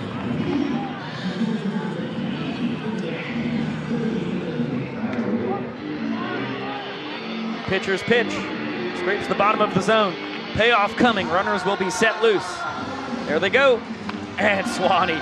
Would have been ball 4. It's tough though, because that backdoor bender from Nisnik is always lurking, and that's how it tunnels in. Would have ended up right down the middle if it was the spinner. Swanee was instantly talking to himself coming out of the batter's box, fouling that one away, just making sure he could keep his composure, as this one is skied into left field. Robert Anthony Cruz sizes it up and comes away with the catch. The Bananas able to hold the Party Animals scoreless for the first time since inning number 1. Credit Noah Nisnik, picks up his defense, trickly missed and an error. Do not do the Nanners harm. And let's take a look at what Kyle Lewigs has been up to so far this afternoon, trying to prove his worth while he's on the IL with the meniscus tear, coaching third base, stirring up the body armor, the Reggie armor as we call it, even doing some first base camera work. Looks like he's set the lineup for the Bananas and the Party Animals. They're actually just taking it off and putting it back on, kind of looks like. And of course, dapping up Reggie. You were dissing the handshakes, Josh. Here is our man on the mic. Kyle, you've been a busy guy. Yeah, thank you, Biko. Not really Josh, but thanks, Beak. Sure. I wear a lot of hats around here, you know, and I have my hand. I like to think of myself as the glue that holds this place together. And, you know, while I don't have my hand yet in the technical side of things, I'm not good at the first interview that we try to do. But I try and do everything I can, man. Now, Kyle, rumor has it you actually got the zoom in on Tanner Thomas's big butt walk-up. Is that true? Yeah, I would say camera work's not my strongest suit, but that thing is hard to miss. So I think I nailed the shot. And, you know, I'm much more than just a pitcher, and I feel like I'm trying to portray that to people. And I'm also a movie star. I'm excited to be on 60 Minutes tonight. That's a fact. Can't wait to see you on there. Now, it kind of looks like you're stepping on Danny Do-It-All's turf. Is there a rivalry brewing between your fellow Nanner? No, he does everything in the game. I do everything around the game when I'm not pitching. And I like to say, you know, a man isn't measured by his meniscus. He's measured by all the things he can do when he's not pitching. That's a good point. Well, Correll Prime measures 6 feet 5 inches tall, and he hits the ball far. That is a ground rule double to start the inning. Kyle, good luck with all of your tasks the rest of the day here, buddy. Thank you guys so much. There goes the 7-year Nanner. And he gets to watch the 11-foot 9-inch tall Dakota Stilts All-Britain swagger up to the dish. Inning-winning run in scoring position.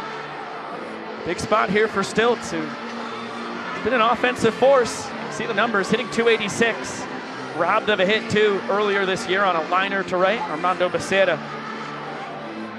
gunned him down at first to earn a point for the Party Animals. Quick 0-2 count now on the lanky legend.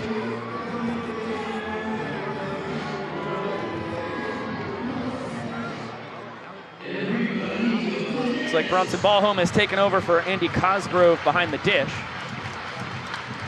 And this one bounced to Baber. He is going to pull off the professor, bounce it over to Swan, put into the bread basket to take care of Stilts, but that is a very productive out. Moves the inning-winning run 90 feet closer to scoring. See, Stilts is such a gamer. He's obviously going to be disappointed about the ground out, but Bananas very close to claiming a point in this ball game. And that's Justin Baber's first trick play in this series for the Party Animals, finally getting some ground balls coming his way. Danny Hosley trying to put the Bananas on the board. Does not bite on the high fastball. Popped out to third his first time. Has a pair of walk-offs so far here in his third World Tour. And chops this one to Bloomer. No chance for Prime to score. Bryson with the between-the-legs transfer. And takes care of Hosley. That's a big second out. And another trick play in the inning for the Party Animals. So great play from Bryson Bloomer. And now Brett Helton is in the driver's seat as Olsen is 0 for 1 with a strikeout against Brett today.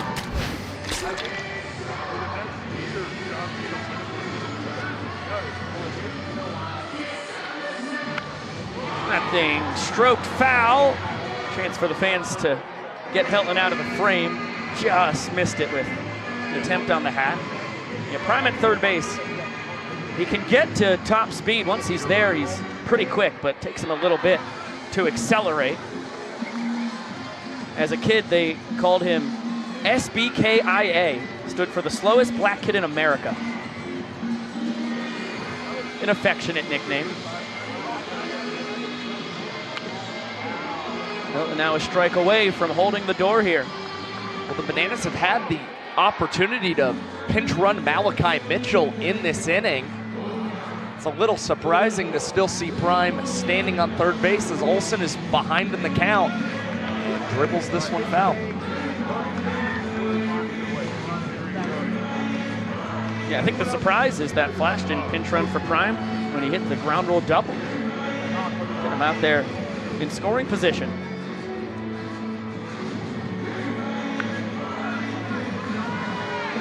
Oh, on the ricochet. Emerson Elmgren, the Iron Horse of BTV, clipped by the foul ball. Thankfully, that was a slow roller, and it was a deflection that got her.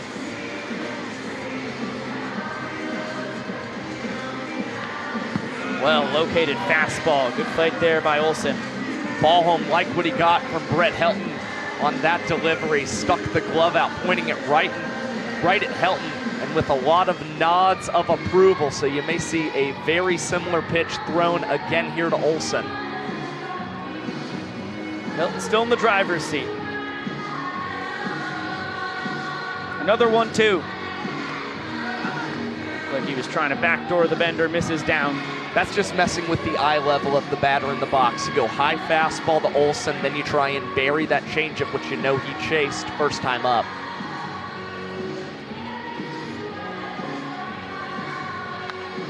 This one popped up, foul territory.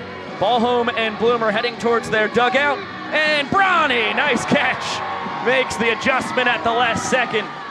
Is thrilled to get his battery mate out of the inning. And that is 5 innings of 1-run ball for Brett Helton. He has been terrific. Let's get it on down to the field. Garrett Lampert will have some musical hugs for us. 3 members of our Dad Bod Cheer Squad. So here's how it's going to work. These 4 gentlemen are going to get nice and dizzy while the music plays. Once it stops, they're going to stand up, run, and find a banana and jump into his arms. Ladies and gentlemen, this is musical hugs. Gentlemen, let's get dizzy. Here we go. Keep on spinning. Spin nice and fast. The bananas are running around. Where are they going to be? You'll find out when the music stops. Keep it spinning, boys.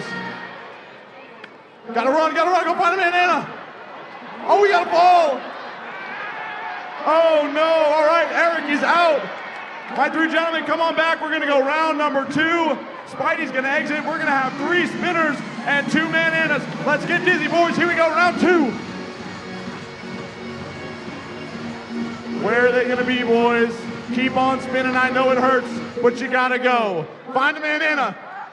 We're gonna have a race Oh no, John gets left in the middle. Oh man, all right. Our final two, we have Chris and we have Tyler. You guys are going to spin and then find yourself a Fluffman. Here we go. As fast as you can. As fast as you can. Come on, Tyler, keep it spinning. Keep it spinning. Let's go, Chris. Go find him. Where is he? Give it up, everybody, for your winner, Tyler, and musical hugs. Impressive work from Tyler. Same goes Number to Cody 18, Fluffman. Armando Becerra. It'll be Armando Becerra in the 10 hole, and then at the top of the order, Reese Hampton and Jake Skoll. As Noah Niznik tries to break off a front door curve. Comes in a bit high, follows up with a high fastball. 2-0 on Mondo, who's grounded out to short and first, both of them trick plays. And lifts this one out to left. Rack squaring it up, and will pull off the backflip catch. Is that a Tebow at the end? It was certainly something from Robert Anthony Cruz. You see him take a couple steps over, then land the rack flip. It was either a Tebow or that was a dab. Maybe both. Reese Hampton does not go fishing on the first pitch, Bender. And he's ahead 2-0.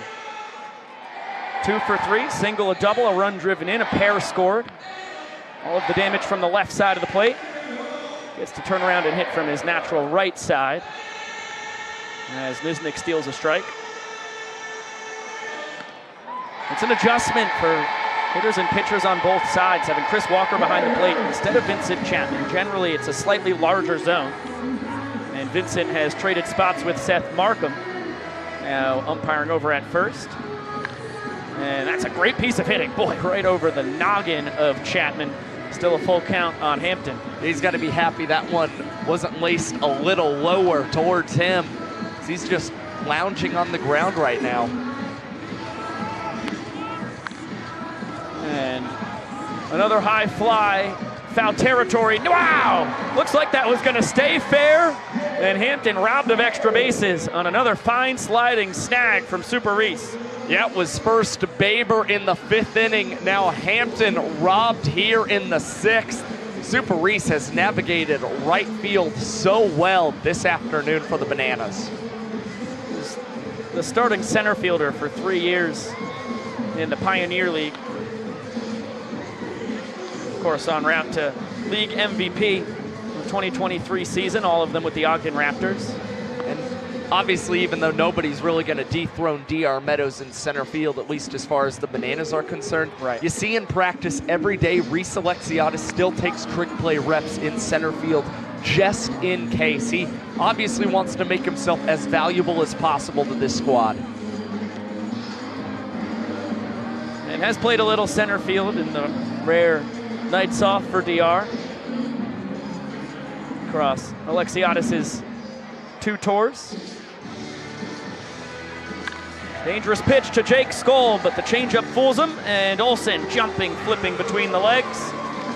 A 1-2-3 inning for Niznik, who has put up a pair of goose eggs now in relief for the Nanners. Just what the Bananas were looking for. 2 trick plays in the inning, a rack flip, and then another social media star, Jackson Olsen, going under the legs. Player dance time. Maceo and the boys coming down from the left field landing.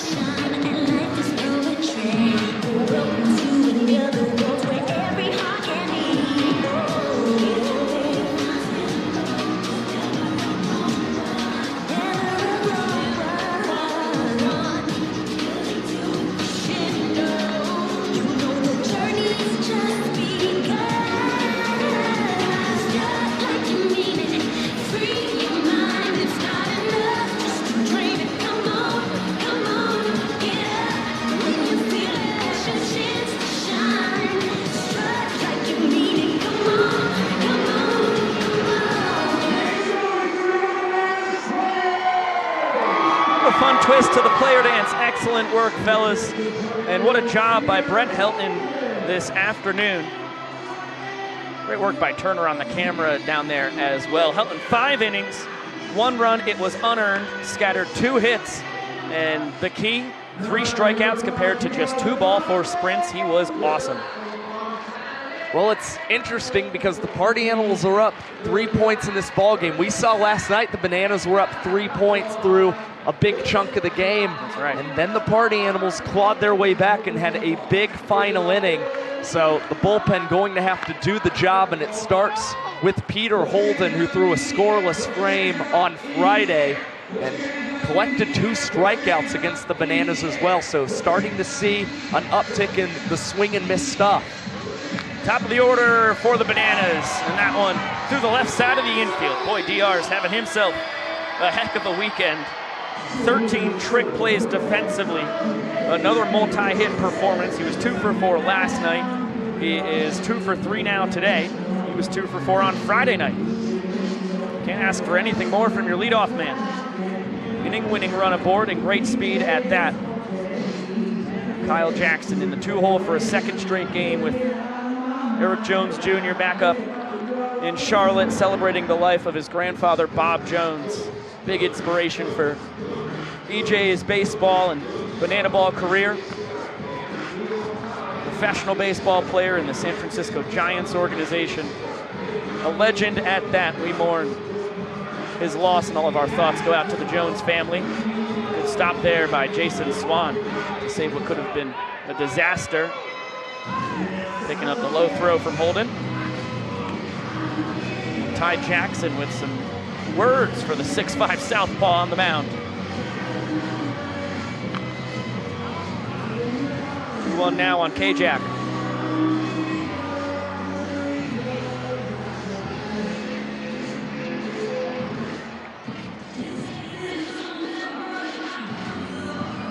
There goes DR. Throw from ball home, never made it there. Didn't get anywhere close either. I think it didn't quite come out the hand like Bronny was hoping. Not sure if it was a whiff for Bronson Ballholm or really what. He just ended up kind of pointing right at Peter Holden. Maybe tried to pump fake anyway. A ball away from losing the inning, and Holden fires an important strike. Same situation though, ball 4.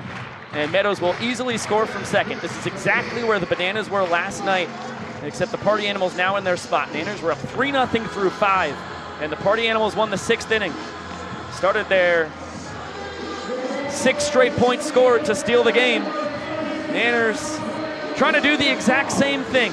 They are a 1/6 of the way there. Walk-off sprint for Kyle Jackson on a close pitch from Holden.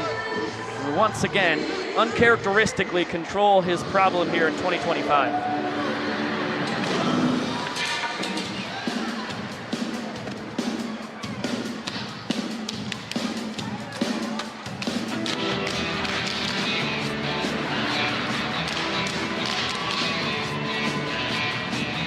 How about this? We're getting a reboot on the iCarly dance here, because our actor in the middle of it all actually retweeted us and said that was too smooth. Didn't have the awkwardness necessary. So obviously we gave Andy Archer the role to alleviate that problem. Nathan Kress, meet the man with the least amount of seasoning on the Savannah Bananas.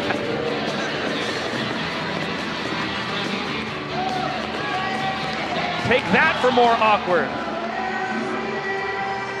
Good work, Andy. You nailed it as per usual.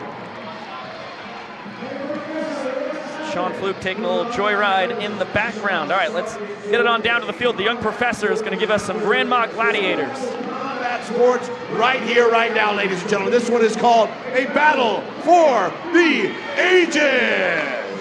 I've got 2 gladiators making their way out here. It's a mother-daughter combo. This is Carrie. She is the oldest daughter at 51 years young. And this is her mother, Linda, 75 years young. They are going to duke it out here for your entertainment, and you will decide who is the mightiest warrior of them all. All right, mother versus daughter. On your marks, get set, fight. Oh, there they go. Oh, Linda hits her on the head. his experience. Oh, wait. Injury. No, he's just throwing it. What are we doing here? She's shaking her butt at the crowd. It's a fight, ladies. They're jousting. I think the daughter is outmatched. There's 5, 4, 3, 2, 1. Stop the fight. Fans, you have to decide who is the winner. Is it the daughter, Carrie? Not a lot of love there, Carrie. That's okay. What about Mom at 75, Linda? Here is your winner, Linda. Always fun to watch the grandmothers do battle here in Banana Land. So Bronson Ballholm has taken over, as we saw, defensively for Andy Cosgrove. Now gets his first plate appearance, and Alex Ziegler right in his back pocket, behind the back. Nice trick play to start the 7th. I mean, he might as well have opted not to use the glove and try and catch it in that back pocket. I mean, Ziegler's the man who's got tricks of many different kinds, and just wouldn't surprise you if he was able to snag that one behind the back without the glove, as the Bananas have made some defensive changes here in the 7th. Ziggy, as you just saw, in at first base, and Dalton Malden is at second base now for the Bananas. Big bender fouled away. Ball and 2 strikes on Noah Fisher against his good buddy Noah Nisnik.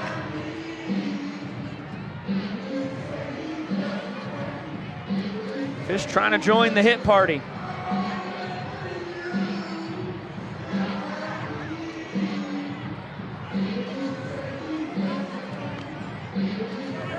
Two count.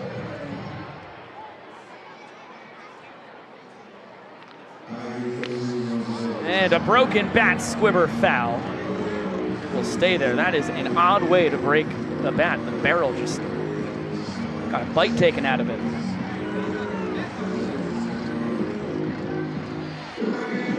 Sean Fluke's gonna ride a piece of that off into the sunset.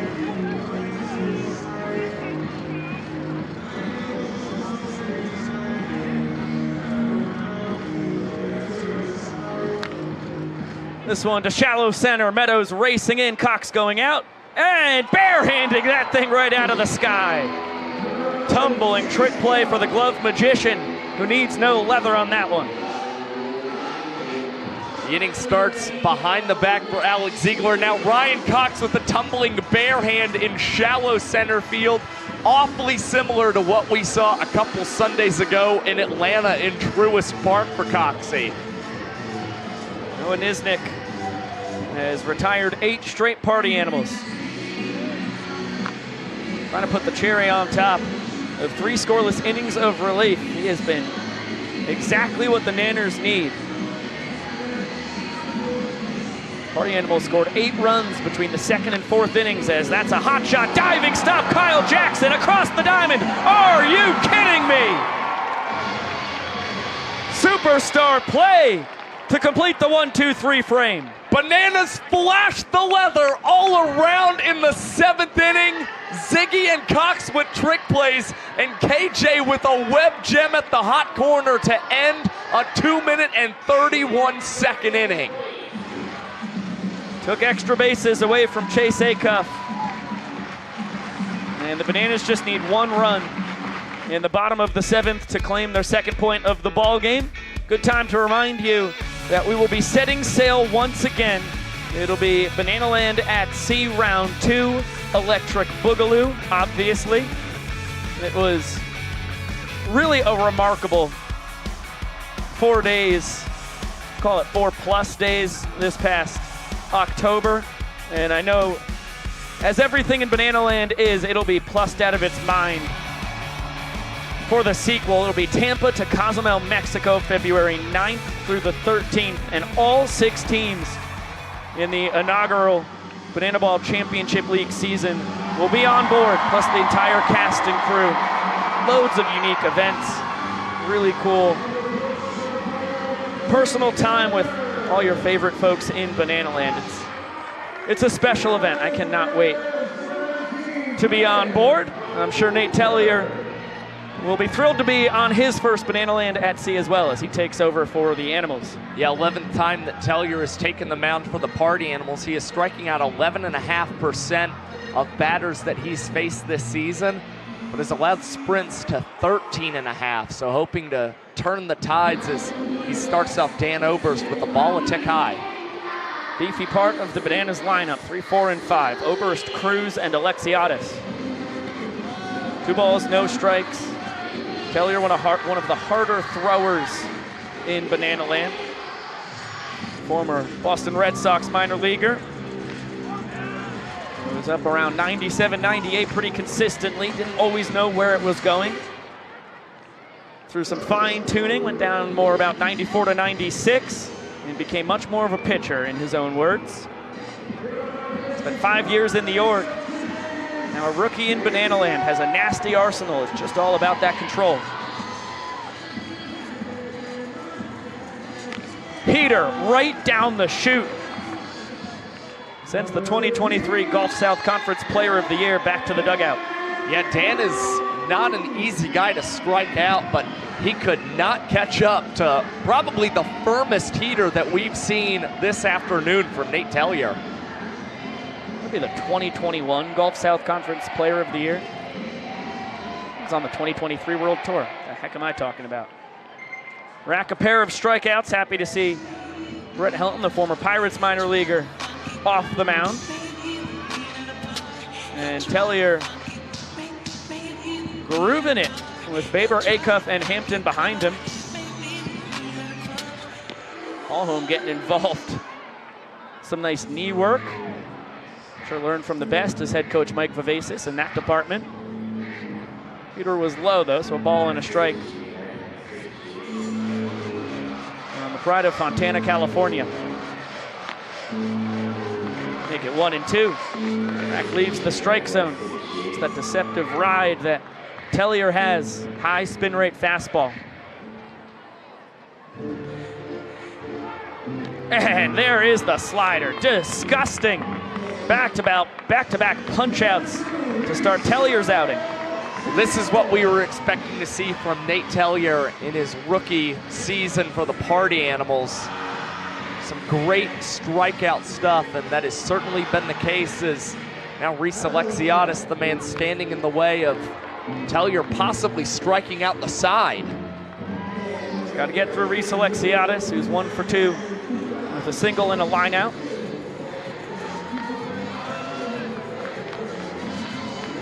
Ball and a strike. It's fastball, cutter, sweeper, split change.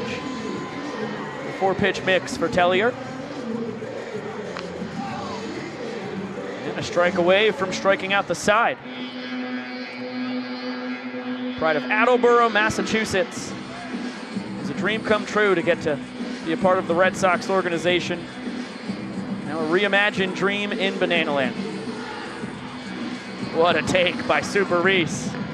That was the sweeper, and he spits on it. He had a Soto shuffle of his own. He's been really good at laying off pitches, breaking away. He's actually had a majority of the strikeouts when guys have jammed him with pitches running inside against him. As Tellier throws that one into the turf.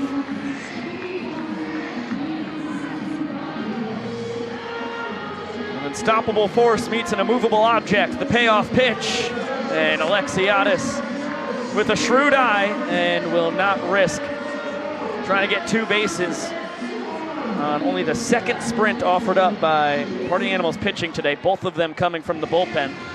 That's the inning-winning run aboard with 2 down. Super Reese has been very intelligent when it comes to stolen bases this season.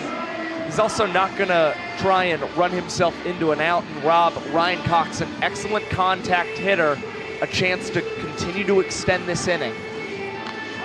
Heater in there for strike 1 to Coxey. 0 for 2 on the afternoon. A remarkable tour he's having though, hitting .354. Reaching base at a .425 clip. He's leveled up offensively an immense amount here in his 4th World Tour. He's always been one of the toughest guys to strike out.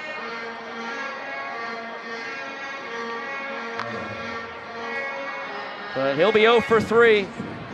here today. Noah Fisher puts Cox away for the second time on the ball game, and Nate Tellier with a fantastic inning out there. A pair of strikeouts and the fly out to put up a big goose egg. Party Animals still up 3-1. 7 innings in the books.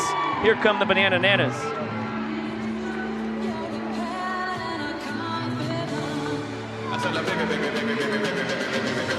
I'm on fire.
Is Nasty out for a 4th inning of relief.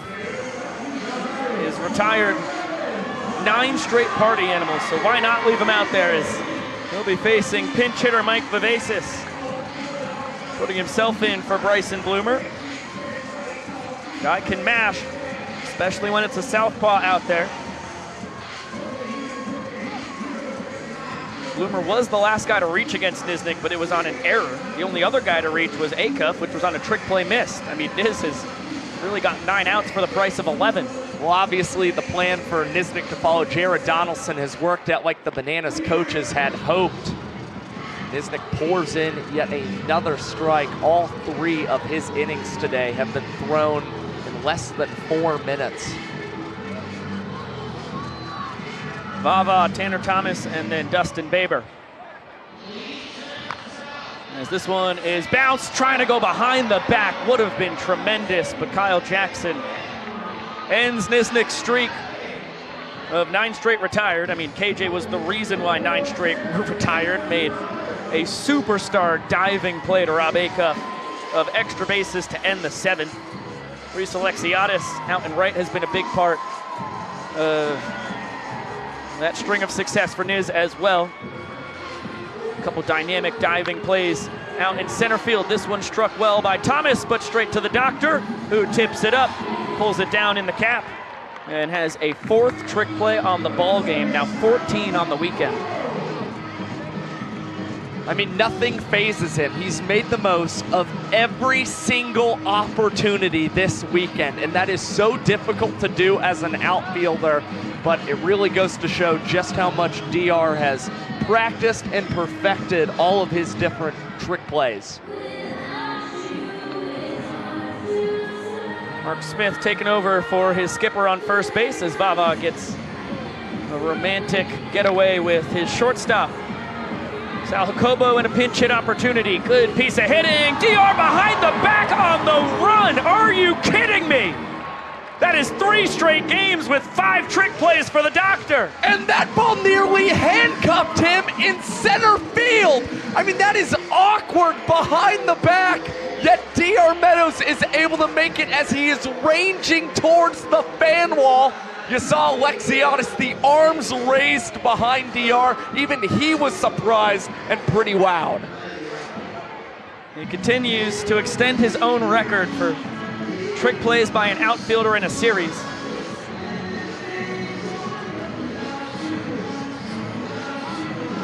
And now 2 balls and no strikes on the always dangerous Jason Swan. Lifts this one out to right center. Alexiadis is over. He will tip it up. DR coming in, pulls it in with the cap, and he has tied his own record. 6th trick play on the ball game, equaling his total in Columbus, Ohio on the previous tour.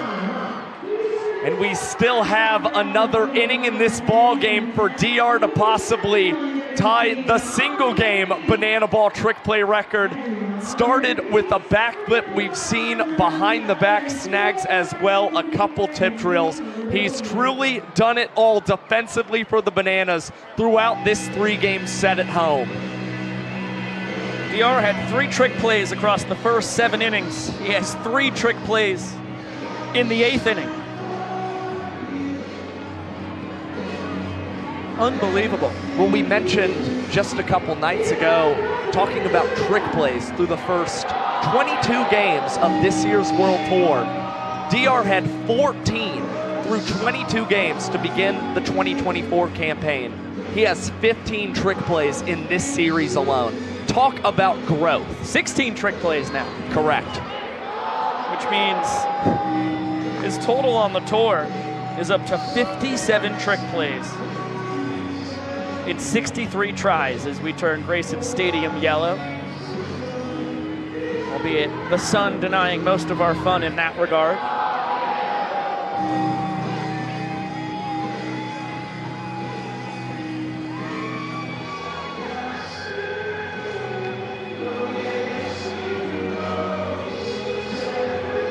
Princess Potassia. Seeing this must make you feel pretty special, huh? We love you so much, Banana Nation, and my friends have something to say too. Excellent work from our young ladies down there with the Princess. Drew Gillespie taking over on the mound for the Party Animals. Can't wait to see what Princess Potassia and company were able to contribute to Banana Ball on 60 Minutes. A reminder, it will be on CBS 7 p.m. Eastern tonight after the conclusion of the Masters. And I'd wager Drew Gillespie will be involved in that as well. One of the best pitchers in Banana Ball history. Swept all the pitching categories, end of season awards a year ago. He's right back to his dominant self here in 2025. Has 3 saves and 5 opportunities. Got the 2-inning save on Friday night. Now is looking to repeat that feat here in the series finale as Correll Prime floats this one over the head of Sal Jacobo in at second base and into center field for a leadoff knock. And now you see Flash the Kid, Malachi Mitchell, in to run for Prime at first. Correll had a booming double back in the 5th inning. Now a flare for a single in the 8th. Looks like a screamer though in the box score. Bill Leroy steps in, inning-winning run on first base. Mighty hack, and a ball fouled into the parking lot. Bill 0 for 1 on the day, was pinch hit for Dakota Stilts Albritton. Last time his spot in the order came up.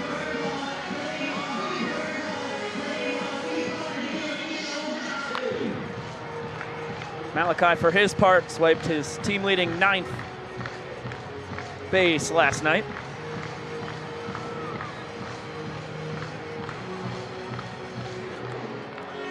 Has been gunned down 4 times, but all 4 of those times, it was Andy Cosgrove behind the dish. It's Bronson Ballhome back there now.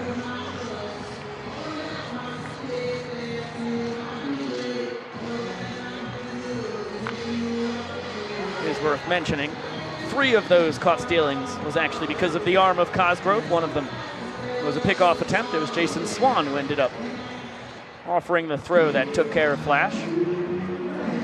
Big swing and a miss. Gnarly deuce from Gillespie to grab the first out here in the bottom of the 8th. Yeah, the eyes light up a little bit, but Bill a hair early on that off-speed delivery from Drew Gillespie. And Bill has not been especially strong in the 8th inning of play this season or the late innings as a whole. Just a 174 batting average in innings 7 through 9.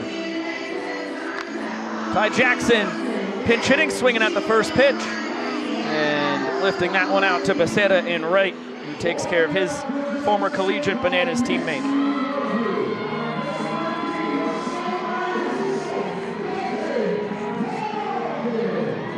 Both teams emptying the bench here We're at the tail end of this series. Dalton Malden now getting to hack against Gillespie. Tough spot, sitting down all day. Here you go. Here's one of the best pitchers we've ever had in the sport. What a strike. Oh my goodness, headbutted by Flash out into center field on the one hopper. He is A-OK. And for a second straight ball game, he has a stolen base. Well, it's time to get aggressive. The Bananas do not want to go to the bottom of the ninth down 2 points. They would like to be down by just 1. And they just want to see if Dalton Malden can work a solid at bat, possibly slap a single to the outfield, or even work a sprint that would bring home Flash the Kid to get the Bananas within 1. Gillespie behind, 2 balls, no strikes. Been a lot of quality at bats this year for the songbird of our generation who watches that one float in high. And now he is a ball away from winning the inning for the Nanners.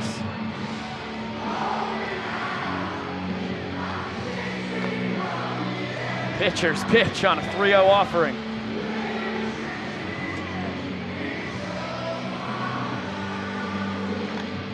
Man, that one's certainly in the zone. Tough to square up though. Gillespie, it's 92 to 94 with the gas. You see so much movement on it as well. It's got a 5-pitch mix. He'll throw any pitch in any count. Big one coming here on the payoff. Inning-winning run in scoring position. The 3-2, no, Gillespie will give Malachi a look at second first. And now come home. There goes Flash for third, strike 3. Gillespie gets Malden to leave the zone. And he holds serve. It is a 3-1 lead for the Animals going to our final inning. Uppercut swing from Dalton Malden. He whiffs on this one. And the Party Animals enter the final inning up 2 points. Here in the final inning, all the runs scored count as points. We saw the Party Animals were down against the Bananas entering the final frame a night ago, scored 4 runs. They all became points and came away 6-3 victors.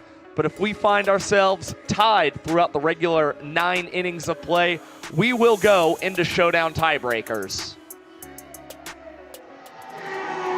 Austin Krasminski will take the ball from Noah Nisnik, who was unbelievable. He was the savior the Nanners needed this afternoon. 4 innings of scoreless relief.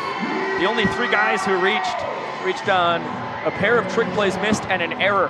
I mean, that's 12 outs for the price of 15 for Niz Nasty. That's as good as it comes. And Krasminski across the tour has been as good as they come as well. He has really been fantastic here in his sophomore Banana Ball campaign. Yeah, and unfortunately lost a point when he pitched on Friday night for the Bananas. He was working on a sub-2-minute inning for the Nanners, had a comebacker right to him, and unfortunately tried to flip it behind his back to first base. The Banana Ball went awry, and from there, another Bananas error and then a trick play miss led to the Party Animals scoring 2 runs, and the Bananas were unable to respond. So for Krem, I would expect him to pitch a little more conservatively. At least if he gets a defensive fielding opportunity, he's going to go about that more conservatively. But his strikeout rate has been great. His ground ball rate has also been tremendous. It's Armando Becerra in the 10-hole. He's swinging at the first pitch. This one lofted softly to left on the run. Robert Anthony Cruz tracks it down. 1 pitch, 1 out for the Kriz Monster. And now the former Angels and Cubs minor leaguer sets his sights on the former Tigers and Diamondbacks minor leaguer at the top of the order for the Animals. Hampton has been unbelievable this weekend. Multi-hit performances in all 3 games. 2 for 4, a couple runs scored, an RBI double in the 4th inning. Hit 2-1, he has to look out for that high velocity fastball, low to mid 90s from Krem. There it is right there, and looped into left center. DR with a cartwheel catch, and there is a new trick play king in the outfield. That is the 7th for the Doctor, new single game record. He has tied Ryan Cox's record that was also set here in Grayson Stadium. We knew the trick plays were going to aid the infielders with the addition of the AstroTurf, but DR Meadows, even in a day game, has seen the banana ball so well off the bat and now makes some history here in this series finale. And I beg your pardon, DR is still the trick play king when it comes to single game performances in the outfield. He just broke his own record. Going for the single game record overall, though, if he can get an opportunity here.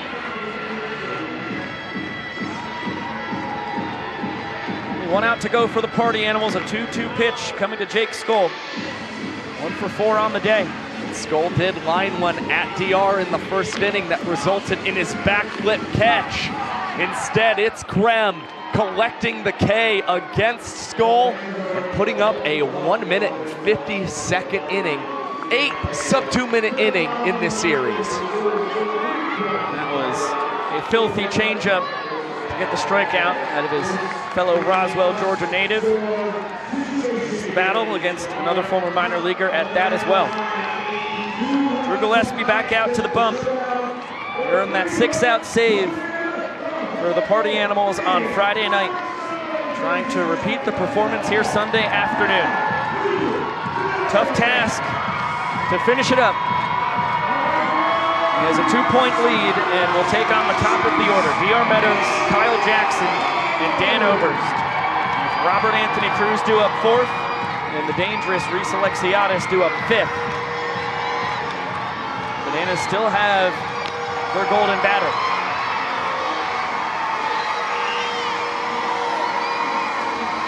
It's going to be interesting to see how they navigate this. DR Meadows was the most successful batter against Drew Gillespie a season ago. He's just 1 for 9 against the right-hander in 2025. Dan Oberst has also had limited success, but we've seen Rack and Reese Alexiadis. They've both been excellent, so do either of them bat before they're slated in their regular position in the batting order? I would wager no. I think you trust your guys here if you're Tyler Gillum, Adam Virant, and Eric Fox. But we shall see. DR has, just like his counterpart at the top of the order for the Party Animals, a multi-hit game in all 3 contests this weekend. And a liner past the dive of Jacobo. Would have been a phenomenal play. Instead, it's the 3rd hit of the afternoon. Another look at the attempt. It looked like Sal Jacobo was just narrowly about to make an incredible snag to start the inning for Gillespie, but instead the Bananas have the leadoff man on, and a guy at that with tremendous speed who may be trying to run. Kyle Jackson, first pitch, called in by Hampton.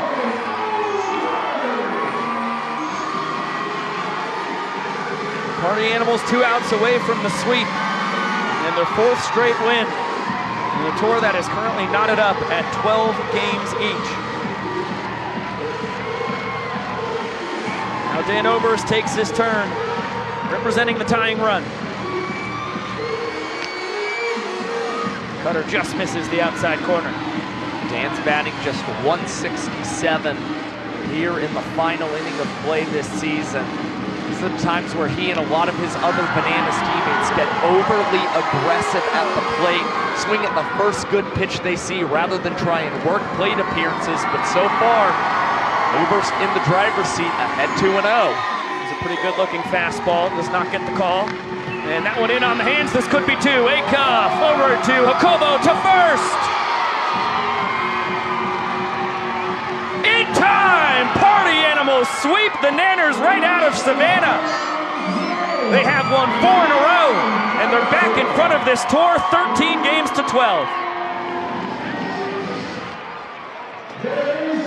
Of course we have a challenge, why would we not? The Bananas still own their challenge, as do the fans. So we will look to see if Oberst was able to beat the Rap at first base. We had to patiently wait for Vincent Chapman to do the worm. We only have a minute on the clock to figure it out.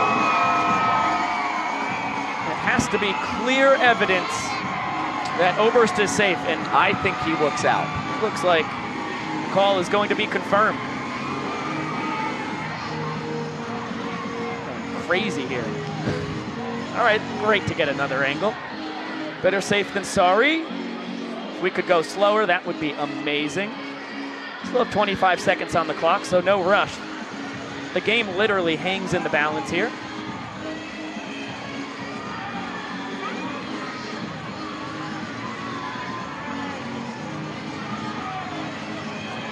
Everything we're seeing, the call is going to stand. Yes, I think the call stands here. Good work, Vincent Chapman.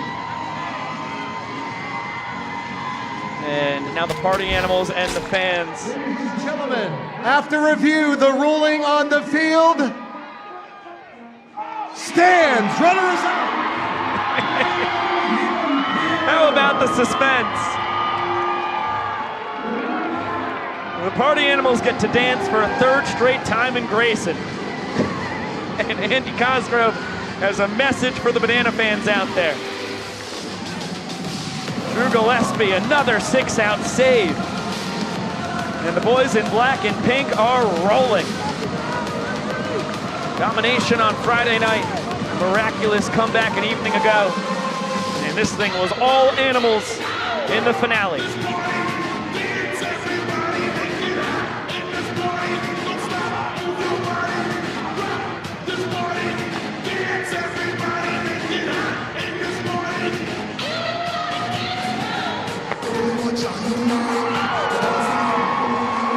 Pink streamers once again here in our city by the sea. Animals are scorching hot. And Fluky sweeping the Nanners out of Savannah. The party animals will go for 5 straight wins this coming Thursday night. Take a look at our showman of the game, Brett Helton. Got it done on the bump. 5 innings, no earned runs. Earned those 3 points that led to the victory. Picked up 3 Ks and scattered just 2 hits while allowing 0 sprints. Yeah, it was an impressive game for Brett Helton. He set the tone early with the way in which he pitched. 3 hitless innings to start the ball game. You saw the strikeout of Robert Anthony Cruz and then him breaking out that new Dino celebration. Then against Correll Prime, liner right back to him. And yeah, fun celebration putting that banana ball in the shirt. Another changeup buried to get Olsen to strike out. Another celebration, this one with Andy Cosgrove. And Helton fielded his position awfully well, retired KJ Jackson. And how about one more rack strikeout for good measure, as Helton had all the moves, all the pitches working. All right, that was not necessary to put in the replay, guys. Really was not. I mean, I appreciate him making my mom feel special, I guess. That was the most important moment of his whole day. What are you talking about? It had to be included. Shout out Margie Talevsky, a well-deserved rose from the showman of the game as we welcome you inside the broadcast booth. Biko Scala, Margie's son Josh. We are so happy to have had you with us this Sunday afternoon and across the entire weekend. What an impressive performance by the party animals. Yeah, it was an unbelievable game. All 3 games in this series were played in less than 2 hours. Again, the pitchers kept up the pace. Brett Helton was phenomenal. And the party animals bullpen really held serve. Nate Tellier was excellent. And Drew Gillespie just continues his late inning dominance like we've seen throughout his banana ball career, as the party animals have now won 8 games in Grayson Stadium against the Bananas this year and are finally back out in front when it comes to the overall season series. Yeah, they are 13-12 overall, 8-4 here in Grayson, and as you can see right here at the bottom of your screen, Banana Ball featured on 60 Minutes tonight, 7 p.m. Eastern. It will be right after the Masters concludes. Hopefully Rory McIlroy can get that elusive green jacket and the Grand Slam that he is searching for. That would be a really fun thing to follow. I have no idea what's happened so far today, so I don't know if you are knowledgeable. I am anticipating looking into this as soon as we wrap. Yeah, retweet. The next time we will see you is Thursday night. As we said, it'll be mini 2-game set ahead of the Easter Passover weekend. It'll be a back-to-back 7 p.m. first pitches, and we'll have a pregame 6:45 p.m. Eastern on Thursday. The Nanners will try and stop the streak and even up this tour as the Party Animals, for a third time, pull ahead of their arch rivals. Impressive stuff from the boys in black and pink. They take this one 3-1, and we will see you on Thursday night for another battle between the Nanners and Animals. Until then, we will see you later!